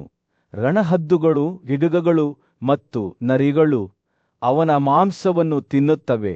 ಓ ಯುಧಿಷ್ಠಿರನೇ, ಇಂದ್ರನೊಂದಿಗಿನ ಎಲ್ಲ ದೇವರುಗಳು ಇಂದು ಅವನ ರಕ್ಷಕರಾದರೂ ಜಯದ್ರಥನ ಅಂತ್ಯವು ಇನ್ನೂ ಯುದ್ಧದಲ್ಲಿ ಕಂಡುಬರುತ್ತದೆ. ಕೃಷ್ಣನು ಮಾತನಾಡುತ್ತಿದ್ದಂತೆಯೇ ರಾಜ ಯುಧಿಷ್ಠಿರನ ಮುಖದಲ್ಲಿ ಭರವಸೆಯ ಭಾವವು ಮೂಡಿತು. ಅವನ ದುಃಖ ಮತ್ತು ಚಿಂತೆಗಳು ಮೇಲೇರತೊಡಗಿದವು. ಅದರ ಬದಲಿಗೆ ವಿಜಯದ ನಿರೀಕ್ಷೆಯಿತ್ತು. ಅವನು ಕೃಷ್ಣನ ಬಳಿಗೆ ತಲೆಬಾಗಿದನು. ಅವನ ಮಾತುಗಳು ಗೌರವದಿಂದ ತುಂಬಿದವು. ದೇವತೆಗಳ ಒಡೆಯನಾದ ದೇವರೇ, ಶಾಶ್ವತನಾದ ನಾನು ನಿನ್ನನ್ನು ಆರಾಧಿಸುತ್ತೇನೆ. ಸೂರ್ಯನು ಪಾಳೆಯದ ಮೇಲೆ ಉದಯಿಸಿದಾಗ ಧನಂಜಯ ಅರ್ಜುನನು ಯುಧಿಷ್ಠಿರನ ಕೋಣೆಗೆ ಆಗಮಿಸುತ್ತಿರುವುದನ್ನು ಸಂಜಯನು ನೋಡಿದನು. ರಾಜನು ತನ್ನ ಸ್ನೇಹಿತರು ಮತ್ತು ವಾಸುದೇವ, ಜನಾರ್ದನ ಮತ್ತು ಇತರರು ಸೇರಿದಂತೆ ಹಿತೈಷಿಗಳಿಂದ ಸುತ್ತುವರಿದು ಸಂಭಾಷಣೆಯಲ್ಲಿ ನಿರತನಾಗಿದ್ದನು. ಅರ್ಜುನನು ಕೋಣೆಯೊಳಗೆ ಪ್ರವೇಶಿಸಿ ರಾಜನಿಗೆ ನಮಸ್ಕರಿಸಿದನು ಮತ್ತು ಅವನ ಮುಂದೆ ನಿಂತ ಯುಧಿಷ್ಠಿರನು ತನ್ನ ಆಸನದಿಂದ ಎದ್ದು ಅರ್ಜುನನನ್ನು ಪ್ರೀತಿಯಿಂದ ಅಪ್ಪಿಕೊಂಡು ಪ್ರೀತಿಯಿಂದ ಸ್ವಾಗತಿಸಿದನು. ಅವನು ತನ್ನ ತಲೆಯ ವಾಸನೆ ತೆಗೆದುಕೊಂಡು ತನ್ನ ತೋಳುಗಳನ್ನು ಸುತ್ತಿಕೊಂಡು ಅವನನ್ನು ಹೃತ್ಪೂರ್ವಕವಾಗಿ ಆಶೀರ್ವದಿಸಿದನು. ಅವನ ಮುಖದ ಮೇಲೆ ನಗುವಿನೊಂದಿಗೆ, ಅರ್ಜುನನೇ, ನೀನು ಯುದ್ಧದಲ್ಲಿ ವಿಜಯಶಾಲಿಯಾಗಿ ಹೊರಹೊಮ್ಮುರು ಎಂಬುದು ಸ್ಪಷ್ಟವಾಗಿದೆ. ನಿನ್ನ ಪ್ರಕಾಶಮಾನವಾದ ಮುಖಭಾವ ಮತ್ತು ಜನಾರ್ದನನು ನಿನ್ನನ್ನು ಮೆಚ್ಚಿಕೊಂಡಿದ್ದಾನೆ ಎಂಬ ಅಂಶ ಎರಡೂ ನಿನ್ನ ವಿಜಯದ ಲಕ್ಷಣಗಳಾಗಿವೆ ಎಂದು ಹೇಳಿದನು. ನಂತರ ಅರ್ಜುನನು 3 ಕಣ್ಣುಗಳ ದೇವರೊಂದಿಗೆ ತನ್ನ ಭೇಟಿಯ ಬಗ್ಗೆ ಒಂದು ಅಸಾಧಾರಣ ಕಥೆಯನ್ನು ಹಂಚಿಕೊಂಡನು. ಆತನು ಅವನಿಗೆ ಭವಿಷ್ಯದ ಬಗ್ಗೆ ಒಂದು ದೃಷ್ಟಿಯನ್ನು ನೀಡಿದನು. ಕೇಳುಗರು ಗೌರವದಿಂದ ತಮ್ಮ ತಲೆಯನ್ನು ಬಾಗಿಸಿದಾಗ ಆಶ್ಚರ್ಯಚಕಿತರಾದರು. ಶತ್ರುಗಳ ವಿರುದ್ಧ ಕೋಪದಿಂದ ತಮ್ಮ ಹೃದಯಗಳು ಉರಿಯುತ್ತಿದ್ದವು.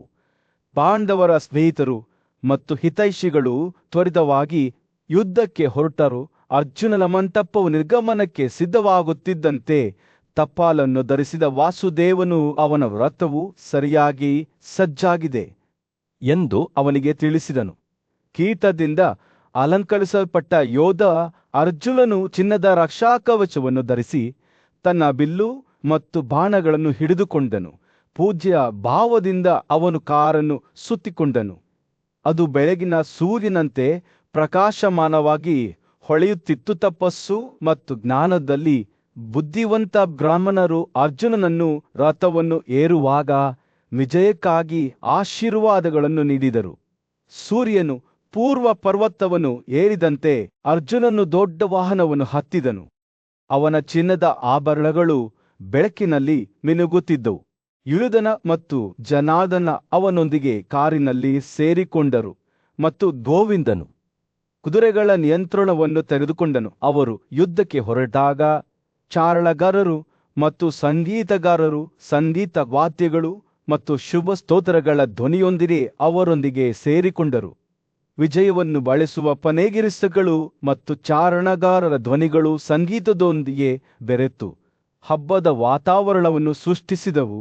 ಶುಭ ಗಾಳಿಯು ಹೂವುಗಳ ಪರಿಮಳವನ್ನು ಹೊತ್ತುಕೊಂಡು ಅರ್ಜುನನನ್ನು ಸಂತೋಷಪಡಿಸಿತು ಮತ್ತು ಅವನ ವೈರಿಗಳ ಶಕ್ತಿಯನ್ನು ಹೀರಿಕೊಂಡಿತು. ಅವರು ಯುದ್ಧ ಭೂಮಿಯನ್ನು ಸಮೀಪಿಸುತ್ತಿದ್ದಂತೆ ಪಾಂಡವರ ಗೆಲುವನ್ನು ಮತ್ತು ಅವರ ಶತ್ರುಗಳ ಸೋಲನ್ನು ಸೂಚಿಸುವ ಅನೇಕ ಶುಭ ಶಕುನಗಳು ಕಾಣಿಸಿದವು. ಈ ಚಿಹ್ನೆಗಳನ್ನು ನೋಡಿದ ಅರ್ಜುನನು ತನ್ನ ಬಲಗಡೆಯಲ್ಲಿ ಯುಯುಧನನನ್ನು ಉದ್ದೇಶಿಸಿ, ಯುಯುಧನನೇ, ಇಂದು ನನ್ನ ಗೆಲುವು ಖಚಿತವಾಗಿದೆ ಎಂದು ನಾನು ನಂಬುತ್ತೇನೆ, ಏಕೆಂದರೆ ಈ ಎಲ್ಲಾ ಶುಭ ಶಕುನಗಳು ಅಸ್ತಿತ್ವದಲ್ಲಿವೆ.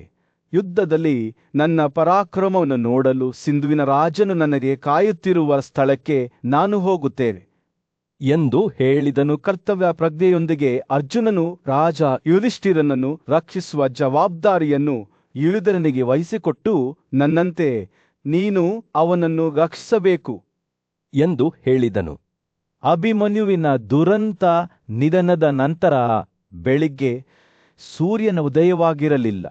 ತಮ್ಮ ಮಗನ ಹತ್ಯೆಯ ಆಘಾತದಿಂದ ಇನ್ನೂ ತತ್ತರಿಸುತ್ತಿದ್ದ ಪಾಂಡವರು ತಮ್ಮ ದುಃಖ ಮತ್ತು ದುಃಖವನ್ನು ವ್ಯಕ್ತಪಡಿಸಲು ಧೃತರಾಷ್ಟ್ರನ ಸುತ್ತಲೂ ಒಟ್ಟುಗೂಡಿದ್ದರು.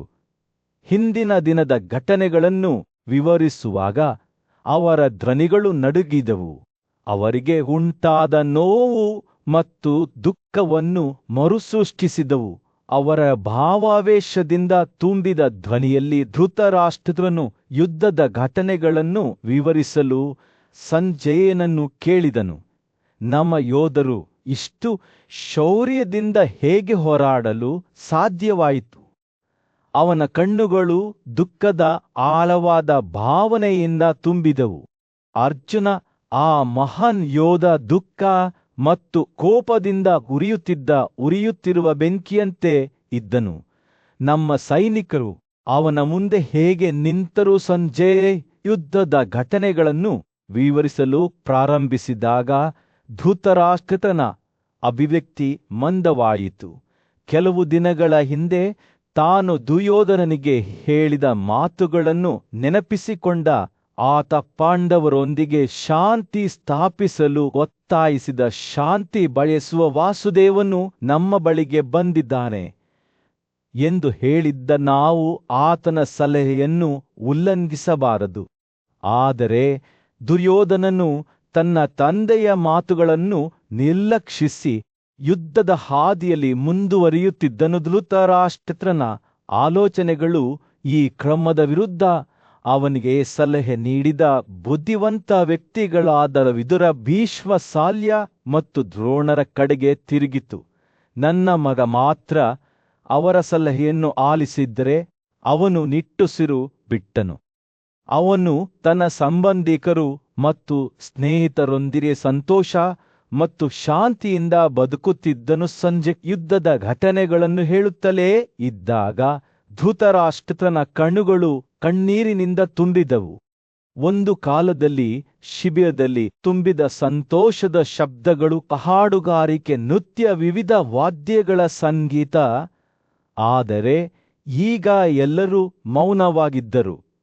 ವಿಲಾಪ ಮತ್ತು ದುಃಖದ ಶಬ್ದವನ್ನು ಹೊರತುಪಡಿಸಿ ರಾಜನ ಆಲೋಚನೆಗಳು ಅವನ ಮಗನಾದ ದುರ್ಯೋಧನನ ಕಡೆಗೆ ತಿರುಗಿದರು. ಅವನು ಅವನ ಸಲಹೆಯನ್ನು ತಿರಸ್ಕರಿಸಿ ಯುದ್ಧದ ಹಾದಿಯಲ್ಲಿ ಮುಂದುವರೆದನು. ಅವನಿಗೆ ಏನಾಗುತ್ತದೆ? ಅವನು ಆಶ್ಚರ್ಯಪಟ್ಟನು. ಅವನು ತನ್ನ ಅಹಂಕಾರ ಮತ್ತು ದುರಹಂಕಾರದಿಂದ ನಾಶವಾಗುವುದಿಲ್ಲವೇ? ಸಂಜಯನು ತನ್ನ ಕಥನವನ್ನು ಮುಗಿಸಿದಾಗ ಧೃತರಾಷ್ಟ್ರನು ತನ್ನ ಸಿಂಹಾಸನದಿಂದ ಮೇಲೇರಿದನು. ಅವನ ಕಣ್ಣುಗಳು ದುಃಖದ ಆಳವಾದ ಭಾವನೆಯಿಂದ ತುಂಬಿದವು. ತನ್ನ ಮಗನ ಭವಿಷ್ಯವು ಮುಚ್ಚಲ್ಪಟ್ಟಿದೆ ಎಂದು ಅವನಿಗೆ ತಿಳಿದಿತ್ತು. ದುರ್ಯೋಧನನು ಶೀಘ್ರದಲ್ಲೇ ತನ್ನ ಕ್ರಿಯೆಗಳ ಪರಿಣಾಮಗಳನ್ನು ಎದುರಿಸಬೇಕಾಗುತ್ತದೆ. ಅಭಿಮನ್ಯುವಿನ ಮರಣದ ನಂತರ ಏನಾಯಿತು ಎಂಬುದನ್ನು ನನಗೆ ತಿಳಿಸಿ ಎಂದು ಅವನ ಧ್ವನಿಯು ಪಿಸುಗುಟ್ಟಿದಂತೆ ಕೇಳಿತು. ದುರ್ಯೋಧನ ಮತ್ತು ಕರ್ಣನು ಯಾವ ಕ್ರಮಗಳನ್ನು ಕೈಗೊಂಡರು? ದುಸ್ಸಾಹಸನ ಮತ್ತು ಸುವರ್ಣ ಮಗ ಏನು ಮಾಡಿದರು? ಸಂಜಯನು ತಲೆಯಾಡಿಸಿದನು. ಅವನ ಕಣ್ಣುಗಳು ತನ್ನ ಮುಂದೆ ಕುಳಿತಿದ್ದ ರಾಜನ ಬಗ್ಗೆ ಸಹಾನುಭೂತಿಯಿಂದ ತುಂಬಿದವು. ಧೃತರಾಷ್ಟ್ರನನ್ನು ಎಂದೆಂದಿಗೂ ಕಾಡುತ್ತಿರುವ ಯುದ್ಧ ಮತ್ತು ವಿನಾಶದ ಚಿತ್ರವನ್ನು ಚಿತ್ರಿಸುತ್ತಾ ಆ ದುರಂತದ ದಿನದ ಘಟನೆಗಳನ್ನು ವಿವರಿಸಲು ಪ್ರಾರಂಭಿಸಿದನು. ಸೂರ್ಯನು ಯುದ್ಧಭೂಮಿಯಲ್ಲಿ ಮುಳುಗಿ ಸಂಜಯನ ಕಣ್ಣುಗಳ ಮುಂದೆ ಭುಗಿಲೆದ್ದ ಅವ್ಯವಸ್ಥೆಯ ಮೇಲೆ ಚಿನ್ನದ ಹೊಳಪನ್ನು ಬೀರಿದನು. ಅವನು ರಾಜ ಧೃತರಾಷ್ಟ್ರನ ಪಕ್ಕದಲ್ಲಿ ನಿಂತಾಗ, ಅವನು ಮಾತನಾಡಲು ಪ್ರಾರಂಭಿಸಿದಾಗ ಅವನ ಧ್ವನಿಯು ದುಃಖ ಮತ್ತು ತುರ್ತು ಮಿಶ್ರಣದಿಂದ ನಡುಗಿತು. ರಾಜನೇ, ನಡೆದದ್ದೆಲ್ಲವನ್ನೂ ನಾನು ನಿನಗೆ ಹೇಳುತ್ತೇನೆ, ಏಕೆಂದರೆ ಎಲ್ಲವನ್ನೂ ನಾನು ನನ್ನ ಸ್ವಂತ ಕಣ್ಣುಗಳಿಂದ ನೋಡಿದ್ದೇನೆ. ಸಂಜಯನು ತನ್ನ ಮಾತುಗಳನ್ನು ಪರಾನುಭೂತಿಯೊಂದಿಗೆ ತೊಟ್ಟಿಕ್ಕಿದನು. ನಿನ್ನ ಮಹಿಮೆಯ ವಿಲಾಪಗಳು ಒಡ್ಡುಗಳಿಂದ ಹರಿಯುವ ನೀರಿನಂತಿವೆ, ನಿಷ್ಪ್ರಯೋಜಕ. ಓ ಭರತ ಕುಲದ ಗುಳಿ, ಸಂಜಯನ ಮಾತುಗಳನ್ನು ಕೇಳುವಾಗ ಧೃತರಾಷ್ಟ್ರನ ಮುಖವು ದುಃಖದಿಂದ ಮಡುಗಟ್ಟಿತು. ಒಂದು ಕಾಲದಲ್ಲಿ ಪ್ರಕಾಶಮಾನವಾದ ಮತ್ತು ಭರವಸೆಯಿಂದ ತುಂಬಿದ ಅವನ ಕಣ್ಣುಗಳು ಈಗ ಮಂದ ಮತ್ತು ನಿರ್ಜೀವವಾಗಿ ಕಾಣುತ್ತಿದ್ದವು. ಸಂಜಯನ ಮಾತು ಮುಂದುವರಿಸಿದ ಬೇಸಿಗೆಯ ದಿನದಂದು ಅವನ ಧ್ವನಿಯಲ್ಲಿ ಸೌಮ್ಯವಾದ ಗಾಳಿ ಬೀಸುತ್ತಿತ್ತು. ರಾಜನೇ, ನಿನ್ನ ತಪ್ಪೇ ದೊಡ್ಡದು. ಕುಂತಿಯ ಮಗ ಯುಧಿಷ್ಠಿರನನ್ನು, ನಿನ್ನ ಮಕ್ಕಳನ್ನು ದಾಳಿಯಿಂದ ತಡೆಯುತ್ತಿದ್ದರೆ ಈ ದುರಂತವು ನಮಗೆ ಎಂದಿಗೂ ಸಂಭವಿಸುತ್ತಿರಲಿಲ್ಲ. ಯುದ್ಧದ ಸಮಯ ಬಂದಾಗ ಕೋಪದಿಂದ ಉರಿಯುತ್ತಿದ್ದ ಎರಡೂ ಪಕ್ಷಗಳನ್ನು ನೀನು ನಿಯಂತ್ರಿಸಿದ್ದರೆ ಈ ದುರಂತವನ್ನು ತಪ್ಪಿಸಬಹುದಿತ್ತು. ಸಂಜಯನ ಮಾತುಗಳು ಧೃತರಾಷ್ಟ್ರನ ಮನಸ್ಸಿನಲ್ಲಿ ಒಂದು ಎದ್ದು ಕಾಣುವ ಚಿತ್ರಣವನ್ನು ಚಿತ್ರಿಸಿದವು. ಅವನು ವಿಭಿನ್ನವಾಗಿ ವರ್ತಿಸಿದ್ದರೆ ಮಾತ್ರ ತಡೆಯಬಹುದಾಗಿದ್ದ ಎಲ್ಲದರ ಬಗ್ಗೆ ನೆನಪಿಸುತ್ತದೆ. ಅವನು ತನ್ನ ಮಗ ದುರ್ಯೋಧನನು ಚಿಕ್ಕವನಾಗಿದ್ದ ಮತ್ತು ಜೀವಂತವಾಗಿದ್ದ ದಿನಗಳ ಬಗ್ಗೆ ಯೋಚಿಸಿದನು. ಆದರೆ ಅಜಾಗರೂಕ ಮತ್ತು ಧೈರ್ಯಶಾಲಿಯಾಗಿದ್ದನು. ಸಂಜಯನ ಧ್ವನಿಯು ಅವನ ಮನಸ್ಸಿನಲ್ಲಿ ಪ್ರತಿಧ್ವನಿಸಿತು. ನೀವು ಕುರುರನ್ನು, ಅವಿಧೇಯ ದುರ್ಯೋಧನನನ್ನು ಕೊಲ್ಲುವಂತೆ ಒತ್ತಾಯಿಸಿದ್ದರೆ ಈ ವಿಪತ್ತು ನಮ್ಮನ್ನು ಎಂದಿಗೂ ಮೀರಿಸುತ್ತಿರಲಿಲ್ಲ. ರಾಜನ ಆಲೋಚನೆಗಳು ಅಲೆದಾಡುತ್ತಿದ್ದಂತೆ ಸಂಜಯನ ಮಾತುಗಳು ಆ ಮೌನವನ್ನು ತೀಕ್ಷ್ಣವಾದ ಚಾಕುವಿನಂತೆ ಭೇದಿಸಿದವು. ಓ ರಾಜನೇ, ನೀನು ಭೂಮಿಯ ಮೇಲಿನ ಅತ್ಯಂತ ಬುದ್ಧಿವಂತ ಮನುಷ್ಯ. ನೀನು ಶಾಶ್ವತ ಸದ್ಗುಣವನ್ನು ತ್ಯಜಿಸಿ ದುರ್ಯೋಧನ ಕರ್ಣ ಮತ್ತು ಶಕುನಿಯ ಸಲಹೆಗಳನ್ನು ಹೇಗೆ ಅನುಸರಿಸಲು ಸಾಧ್ಯ. ಅವನ ಸ್ವಂತ ತಪ್ಪುಗಳ ಭಾರವು ಧೃತರಾಷ್ಟ್ರನನ್ನು ಹತ್ತಿಕ್ಕಿತು. ಉಸಿರಾಡಲು ಕಷ್ಟವಾಯಿತು. ಸಂಜಯನ ಧ್ವನಿಯು ಒಂದು ಕಾಲದಲ್ಲಿ ಕೃಷ್ಣನು ರಾಜ ಯುಧಿಷ್ಠಿರನನ್ನು ತನಗಿಂತ ಹೆಚ್ಚು ಗೌರವಿಸುತ್ತಿದ್ದನೆಂಬುದನ್ನು ನೆನಪಿಸುತ್ತದೆ. ಆದರೆ ಧೃತರಾಷ್ಟ್ರನು ರಾಜನ ಕರ್ತವ್ಯಗಳಿಂದ ಕೆಳಗಿಳಿದಿದ್ದನೆಂದು ತಿಳಿದಾಗ ಕೃಷ್ಣನು ಅವನನ್ನು ಗೌರವಿಸುವುದನ್ನು ನಿಲ್ಲಿಸಿದನು. ಸಂಜಯನು ಪಾಂಡವರ ಬಗೆಗಿನ ತನ್ನ ಪುತ್ರರ ಕಠಿಣ ಭಾಷಣಗಳು ಮತ್ತು ಅವರ ಬಗೆಗಿನ ಅವನ ಉದಾಸೀನತೆಯ ಬಗ್ಗೆ ಮಾತನಾಡುವಾಗ ರಾಜನ ಕಣ್ಣುಗಳು ಕಣ್ಣೀರಿನಿಂದ ತುಂಬಿ ಹೋದವು. ಆ ಉದಾಸೀನತೆಯ ಪರಿಣಾಮವು ಈಗ ಅವರನ್ನು ಆವರಿಸಿಕೊಂಡಿತ್ತು ಮತ್ತು ಪೂರ್ವಜರ ಸಾರ್ವಭೌಮತ್ವವು ಅಪಾಯದಲ್ಲಿತ್ತು. ಹಾಗಲ್ಲದಿದ್ದರೆ ರಾಜ್ಯವನ್ನು ಇನ್ನೂ ಪ್ರೀತನ ಪುತ್ರರು ಪಡೆಯಬಹುದಾಗಿತ್ತು. ಆದರೆ ಧೃತರಾಷ್ಟ್ರನಿಗೆ ಇದು ತುಂಬಾ ತಡವಾಗಿತ್ತು. ಯುದ್ಧವು ಪ್ರಾರಂಭವಾಗಿತ್ತು ಮತ್ತು ಅವನು ತನ್ನ ಪುತ್ರರನ್ನು ಖಂಡಿಸಿ ಅವರ ತಪ್ಪುಗಳನ್ನು ಸೂಚಿಸಿದನು. ಸಂಜಯನ ಮಾತುಗಳು ರಾಜನ ಹತಾಶೆಯನ್ನು ಮೋಡ ಕವಿದ ದಿನದಂದು ಸೂರ್ಯನ ಬೆಳಕಿನ ಕಿರಣದಂತೆ ಕತ್ತರಿಸುತ್ತವೆ. ಕೌರವರ ಸೇನೆಯ ಯುದ್ಧಪೀಡಿತ ಯೋಧರು ತಮ್ಮ ಸ್ಥಾನಗಳಿಗೆ ನೆಲೆಗೊಳ್ಳುತ್ತಿದ್ದಂತೆ ಪ್ರಸಿದ್ಧ ಶಸ್ತ್ರಾಸ್ತ್ರಗಳ ಒಡೆಯನಾದ ದ್ರೋಣನು ಮುಂಬರುವ ಘರ್ಷಣೆಗೆ ತನ್ನ ವಿಭಾಗಗಳನ್ನು ಒಟ್ಟುಗೂಡಿಸಲು ಪ್ರಾರಂಭಿಸಿದನು. ಗಾಳಿಯು ಉದ್ವಿಗ್ನತೆಯಿಂದ ತುಂಬಿತ್ತು. ವಿವಿಧ ಶಬ್ದಗಳು ಗಾಳಿಯನ್ನು ತುಂಬಿದವು. ಕೋಪೋದ್ರಿಕ್ತ ಕೂಗುಗಳು, ಬಿಲ್ಲು ತಂತಿಗಳು ಮತ್ತು ಕತ್ತಿಗಳ ಘರ್ಷಣೆ. ಯುದ್ಧಭೂಮಿಯ ಎಲ್ಲಾ ಮೂಲೆಗಳಿಂದ ಯೋಧರು ಒಗ್ಗಟ್ಟಾಗಿ ಕೂಗಿದರು. ಅವರ ಧ್ವನಿಗಳು ಭೂದೃಶ್ಯದ ಮೂಲಕ ಪ್ರತಿಧ್ವನಿಸುತ್ತಿದ್ದವು. ಆ ಧನಂಜಯ ಎಲ್ಲಿ, ಅರ್ಜುನ ಎಲ್ಲಿ ಎಂದು ಕೂಗುಗಳು ಜೋರಾಗಿ ಬೆಳೆದವು. ಧೈರ್ಯಶಾಲಿ ಯೋಧರು ತಮ್ಮ ವೈರಿಗಳನ್ನು ಎದುರಿಸಲು ಸಿದ್ಧರಾಗಿದ್ದಾಗ ನಿರೀಕ್ಷೆಯ ಕೋರಸ ದ್ರೋಣನು ತನ್ನ ಶಂಖವನ್ನು ಹಾರಿಸಿ ತನ್ನ ಕುದುರೆಗಳನ್ನು ಬಹಳ ವೇಗವಾಗಿ ಮುಂದಕ್ಕೆ ಓಡಿಸಲು ಪ್ರೇರೇಪಿಸಿದಂತೆ ಸೈನ್ಯವು ಆಕಾರವನ್ನು ಪಡೆದುಕೊಳ್ಳಲು ಪ್ರಾರಂಭಿಸಿತು. ಪ್ರತಿಯೊಂದು ತಮ್ಮದೇ ಆದ ವಿಭಿನ್ನ ಶಬ್ದಗಳು ಮತ್ತು ಚಲನೆಗಳೊಂದಿಗೆ ಮೈಲಿಗಳವರೆಗೆ ವಿಸ್ತರಿಸಿದ ವಿಶಾಲವಾದ ಶ್ರೇಣಿಯಾಗಿ ರೂಪುಗೊಂಡಿತು.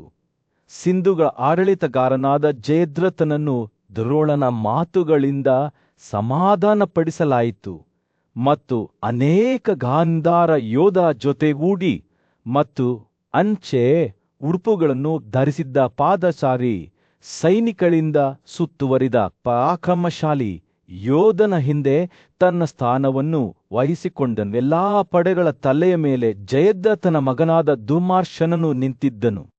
ಅವನು ತನ್ನೊಂದಿಗೆ 1500 ಕೋಪಗೊಂಡ ಆನೆಗಳನ್ನು ಎತ್ತಿಕೊಂಡಿದ್ದನು. ಅವನ ಸಹೋದರರಾದ ದುಶ್ಯಾಸನ ಮತ್ತು ವಿಕರ್ಣ ತಮ್ಮ ಶತ್ರುಗಳನ್ನು ಎದುರಿಸಲು ಸಿದ್ಧರಾದ ಮುಂಚೂಣಿ ಸಾಲಿನಲ್ಲಿ ತಮ್ಮನ್ನು ತಾವು ನಿಲ್ಲಿಸಿದರು. ದ್ರೋಣನು ರಚಿಸಿದ ಶ್ರೇಣಿಯು ನೋಡಲು ಅದ್ಭುತವಾಗಿತ್ತು. 48 ಮೈಲಿ ಉದ್ದ ಮತ್ತು 20 ಮೈಲಿ ಅಗಲದ ವೃತ್ತಾಕಾರದ ಮತ್ತು ಅಂಡಾಕಾರದ ರಚನೆಗಳ ಮಿಶ್ರಣ. ಅದರ ಗೋಡೆಗಳೊಳಗೆ ಅಸಂಖ್ಯಾತ ಧೈರ್ಯಶಾಲಿ ರಾಜರನ್ನು ಇರಿಸಲಾಗಿತ್ತು. ಈ ಪ್ರಬಲ ರಚನೆಯ ಹೃದಯ ಭಾಗದಲ್ಲಿ ಸ್ವತಃ ದ್ರೋಣನು ನಿಂತಿದ್ದನು. ಅವನ ಬಿಳಿ ರಕ್ಷಾಕವಚವು ಸೂರ್ಯನ ಬೆಳಕಿನಲ್ಲಿ ಹೊಳೆಯುತ್ತಿತ್ತು. ಅವನು ಕೋಪದಲ್ಲಿ ವಿಧ್ವಂಸಕನಂತೆ ತನ್ನ ಬೃಹತ್ ಬಿಲ್ಲನ್ನು ಚಾಚಿದನು. ಅವನ ಹಿಂದೆ ಭೋಜರ ಮುಖ್ಯಸ್ಥನು ನಿಂತನು. ಅವನನ್ನು ಹಾನಿಯಿಂದ ರಕ್ಷಿಸಿದನು. ಸುಂದರವಾದ ಪ್ರಮಾಣಿತ ಮತ್ತು ಕೆಂಪು ಯಜ್ಞದ ಬಲಿಪೀಠದಿಂದ ಅಲಂಕರಿಸಲ್ಪಟ್ಟ ದ್ರೋಣನ ರಥವನ್ನು ನೋಡಿ ಕೌರವರು ಸಂತೋಷಪಟ್ಟರು.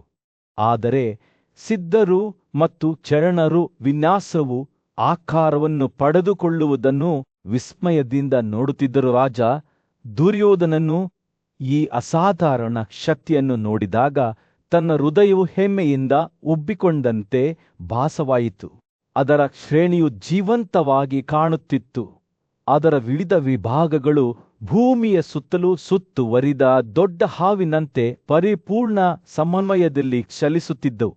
ಅದರ ಉಪಸ್ಥಿತಿಯು ಭೂಮಿಯ ಅಡಿಪಾಯವನ್ನು ಅಲುಗಾಡಿಸುವಂತೆ ತೋರುತ್ತಿತ್ತು ಮತ್ತು ಅಂತಹ ಅಗಾಧ ಶಕ್ತಿಯನ್ನು ಎದುರಿಸುವ ಆಲೋಚನೆಯಿಂದ ಎಲ್ಲಾ ಜೀವಿಗಳು ನಡುಗುತ್ತಿದ್ದು. ಈ ಕ್ಷಣದಲ್ಲಿ ಸೈನ್ಯಗಳು ಪರಸ್ಪರರ ವಿರುದ್ಧ ಹೋರಾಡುತ್ತಿರುವಾಗ ಕೌರವರು ಮತ್ತು ಪಾಂಡವರ ನಡುವಿನ ಮುಂಬರುವ ಘರ್ಷಣೆಯನ್ನು ತಡೆಯಲು ಯಾವುದೂ ಸಾಧ್ಯವಿಲ್ಲ ಎಂದು ತೋರುತ್ತಿತ್ತು. ಪ್ರಪಂಚದ ಅಡಿಪಾಯವನ್ನು ಅಲುಗಾಡಿಸುವ ಯುದ್ಧಕ್ಕೆ ವೇದಿಕೆ ಸಿದ್ಧವಾಗಿತ್ತು.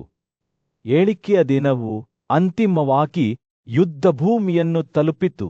ಕುರು ಸೈನ್ಯವು ತನ್ನ ವಿವಿಧ ವಿಭಾಗಗಳಾಗಿ ವಿಂಗಡಿಸಿ ಪಾಂಡವರ ವಿರುದ್ಧ ಸಜ್ಜಾಗಿ ನಿಂತಿತು.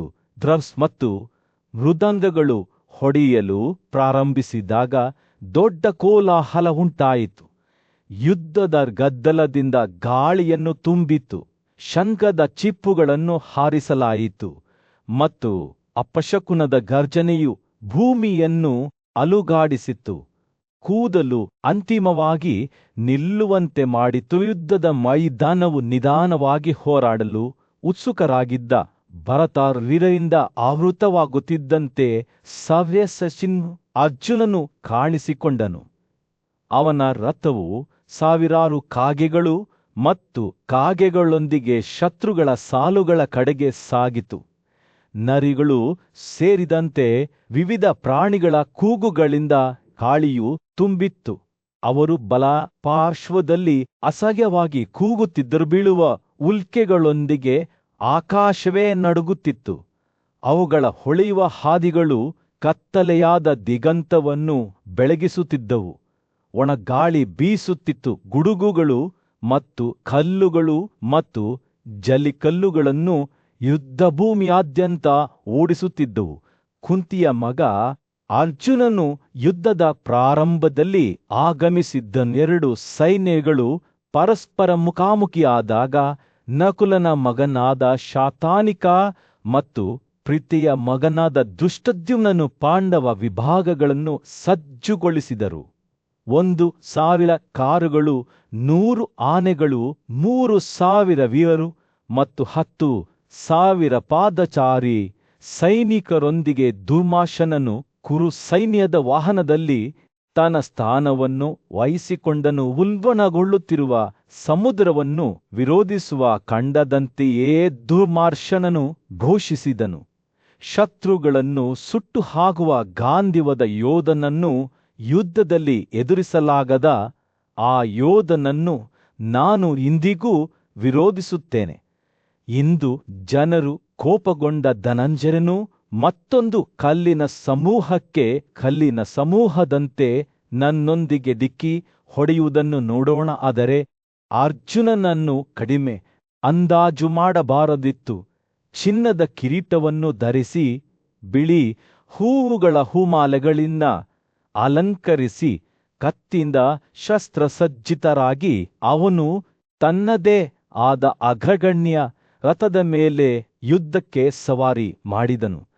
ಪರಾಕ್ರಮಶಾಲಿಯಾದ ಕೇಶವನಾದ ಕೃಷ್ಣನು ಅವನೊಂದಿಗೆ ಯುದ್ಧದಲ್ಲಿ ತನ್ನ ಗಾಂಧೀವವನ್ನು ಅಲುಗಾಡಿಸಿದನು. ಅವರು ಶತ್ರುಗಳ ಬಳಿಗೆ ಬಂದಾಗ ಅರ್ಜುನನು ತನ್ನ ಶಂಖವನ್ನು ಹಾರಿಸಿದನು. ನಂತರ ಕೃಷ್ಣನ ಪಂಚಜನ್ಯ ಆ ಶಬ್ದವು ಕುರು ಯೋಧರ ಬೆನ್ನೆಲುಬುಗಳನ್ನು ನಡುಗಿಸಿತು ಮತ್ತು ಅವರು ಭಯದಿಂದ ನಡುಗುತ್ತಿರುವಾಗ ಅವರ ಕೂದಲು ಕೊನೆಗೂ ನಿಂತಿತು. ಅವರ ಪ್ರಾಣಿಗಳೂ ಸಹ ಆತಂಕದಿಂದ ತುಂಬಿದವು ಮತ್ತು ಕೆಲವರು ಪ್ರಜ್ಞೆ ಕಳೆದುಕೊಂಡವು. ಯುದ್ಧವು ಉತ್ಸಾಹದಿಂದ ಪ್ರಾರಂಭವಾಗಿತ್ತು. ಅರ್ಜುನನು ಅದರ ಮುಂಚೂಣಿಯಲ್ಲಿದ್ದನು. ಸುರಿಯುವ ಮೋಡದಂತೆ ಅವನು ತನ್ನ ವೈರಿಗಳ ಮೇಲೆ ಬಾಣಗಳನ್ನು ಸುರಿಸಿದನು. ಅವುಗಳನ್ನು ದಂಡಗಳ ಮಳೆಗಳಿಂದ ಮುಚ್ಚಿದನು. ಶತ್ರುವಿನ ಕಾರು ಯೋಧರು ದೊಡ್ಡ ಚುರುಕುತನವನ್ನು ಪ್ರದರ್ಶಿಸುತ್ತಾ ತ್ವರಿತವಾಗಿ ಕೃಷ್ಣ ಮತ್ತು ಧನಂಜಯ ಇಬ್ಬರನ್ನೂ ಬಾಣಗಳ ಮೋಡಗಳಿಂದ ಮುಚ್ಚಿದರು. ಆದರೆ ಪಾರ್ಥನನ್ನು ಅಷ್ಟು ಸುಲಭವಾಗಿ ಸೋಲಿಸಲು ಆಗಲಿಲ್ಲ. ಕೋಪದಿಂದ ತುಂಬಿದ ಆತ ಕಾರು ಯೋಧರ ತಲೆಗಳನ್ನು ಅವರ ಕಾಂಡದಿಂದ ಹೊಡೆಯಲು ಪ್ರಾರಂಭಿಸಿದನು. ಧೃತರಾಷ್ಟ್ರನ ಕಣ್ಣುಗಳ ಮುಂದೆ ಭುಗಿಲೆದ್ದ ಅವ್ಯವಸ್ಥೆಯ ಮೇಲೆ ಚಿನ್ನದ ಹೊಳಪನ್ನು ಬೀರಿದ ಸೂರ್ಯನು ಯುದ್ಧಭೂಮಿಯಲ್ಲಿ ಬೀಸಿದನು. ಒಂದು ಕಾಲದಲ್ಲಿ ಆತ್ಮವಿಶ್ವಾಸ ಮತ್ತು ಹೆಮ್ಮೆಯಿಂದ ಕೂಡಿದ್ದ ಅವನ ಸೈನ್ಯವು ಈಗ ಭಯಭೀತರಾಗಿ ಓಡಿಹೋಯಿತು. ಏಕೆಂದರೆ ಅರ್ಜುನನು ಕಿರೀಟವನ್ನು ಅಲಂಕರಿಸಿದ ಯೋಧನು ತನ್ನ ಬಾಣಗಳಿಂದ ಅವರ ಶ್ರೇಣಿಯನ್ನು ಕತ್ತರಿಸಿದನು. ಅರ್ಜುನನ ವಿರುದ್ಧ ಹೋರಾಡಿದ ವೀರರು ಯಾರು ಎಂದು ಧೃತರಾಷ್ಟ್ರನು ಕುತೂಹಲ ಮತ್ತು ಕಾಳಜಿಯ ಮಿಶ್ರಣದಿಂದ ಅವನ ಧ್ವನಿಯನ್ನು ಕೇಳಿದನು. ಅವನ ಸಾರಥಿ ಮತ್ತು ಸಲಹೆಗಾರನಾದ ಸಂಜಯನು ಯುದ್ಧದ ಕಥೆಯನ್ನು ವಿವರಿಸಲು ಸಿದ್ಧನಾಗಿ ಅವನ ಮುಂದೆ ನಿಂತನು. ನಿನ್ನ ಮಗ ದುಶ್ಯಾಸನನು ದಾಳಿಯನ್ನು ಮುನ್ನಡೆಸಿದನು.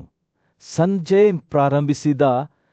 ಅವನು ನಮ್ಮ ಸೈನಿಕರ ಸ್ಥಿತಿಯನ್ನು ನೋಡಿದನು ಮತ್ತು ಕೋಪದಿಂದ ತುಂಬಿ ಮುಂದೆ ಓಡಿದನು.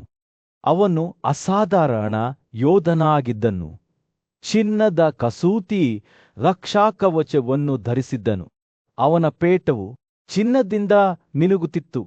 ಯುದ್ಧಭೂಮಿಯಲ್ಲಿ ಅವನ ಆಗಮನವು ಚಂಡಮಾರುತದಂತೆ ಇತ್ತು. ನಮ್ಮ ಪಾದಗಳ ಕೆಳಗೆ ಭೂಮಿಯನ್ನು ಅಲುಗಾಡಿಸಿತು. ದುಶ್ಯಾಸನನ ಪಡೆಗಳು ಸಮೀಪಿಸುತ್ತಿದ್ದಂತೆ ಅರ್ಜುನನು ದೃಢವಾಗಿ ನಿಂತನು. ಅವನ ಗಾಂಧೀವನ ಬಿಲ್ಲು ಅದರ ಮಾರಣಾಂತಿಕ ಹಾಡನ್ನು ಹಾಡುತ್ತಾ ಆನೆಯ ಆತಿಥೇಯವನ್ನು ದಂಡೆಯಿಂದ ಚುಚ್ಚಿದನು. ಆನೆಗಳ ಗಂಟೆಗಳು ಮತ್ತು ಶಂಖಗಳ ಶಬ್ದವು ಗಾಳಿಯನ್ನು ತುಂಬಿತು. ಉಕ್ಕಿನ ಮೇಲೆ ಉಕ್ಕಿನ ಘರ್ಷಣೆ ಮತ್ತು ದಂತಗಳ ಕೊಕ್ಕರೆಗಳೊಂದಿಗೆ ಬೆರೆತಿತ್ತು. ಯುದ್ಧವು ಉಲ್ಬಣಗೊಳ್ಳುತ್ತಿದ್ದಂತೆ ಭೂಮಿಯೇ ನಡುಗುವಂತೆ ತೋರುತ್ತಿತ್ತು. ಯೋಧರು ಶರತ್ಕಾಲದ ಎಲೆಗಳಂತೆ ಬಿದ್ದರು. ಅವರ ರಕ್ಷಾಕವಚವು ಅರ್ಜುನನ ಬಾಣಗಳಿಂದ ಛಿದ್ರವಾಯಿತು. ಆನೆಗಳು ಕೋಪದಿಂದ ವಿಸ್ತರಿಸಲ್ಪಟ್ಟ ಅವುಗಳ ಕಾಂಡಗಳು ಕಿರೀಟದಿಂದ ಅಲಂಕರಿಸಲ್ಪಟ್ಟ ಯೋಧನ ದಂಡೆಗಳಿಂದ ಚುಚ್ಚಿಕೊಳ್ಳಲು ಮಾತ್ರ ಮುಂದಾದವು. ಕೆಲವರು ತಮ್ಮನ್ನು ತಾವು ರಕ್ಷಿಸಿಕೊಳ್ಳಲು ಪ್ರಯತ್ನಿಸಿದರು.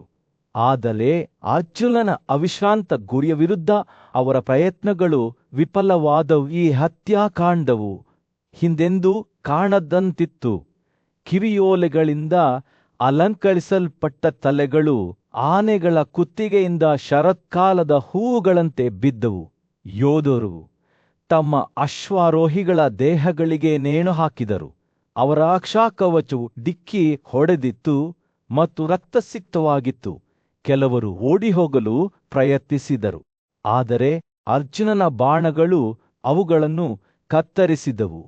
ಅವರ ಕೂಗುಗಳು ಗಾಳಿಯಲ್ಲಿ ಪ್ರತಿಧ್ವನಿಸುತ್ತಿದ್ದವು. ಯುದ್ಧವು ತನ್ನ ಪರಾಕಾಷ್ಠೆಯನ್ನು ತಲುಪುತ್ತಿದ್ದಂತೆ ದುಶ್ಯಾಸನನ ಪಡೆಗಳು ದುರ್ಬಲಗೊಳ್ಳಲು ಪ್ರಾರಂಭಿಸಿದರು. ಅವರ ನಾಯಕ ಸ್ವತಃ ಗಾಯಗೊಂಡಿದ್ದನು. ಅವನ ನೋವು ಮತ್ತು ಭಯವು ಅವನನ್ನು ದ್ರೋಣನ ಯೋಧರ ಗಟ್ಟಿಯಾದ ಗೋಡೆಯ ಹಿಂದೆ ಆಶ್ರಯ ಪಡೆಯಲು ಪ್ರೇರೇಪಿಸಿತು.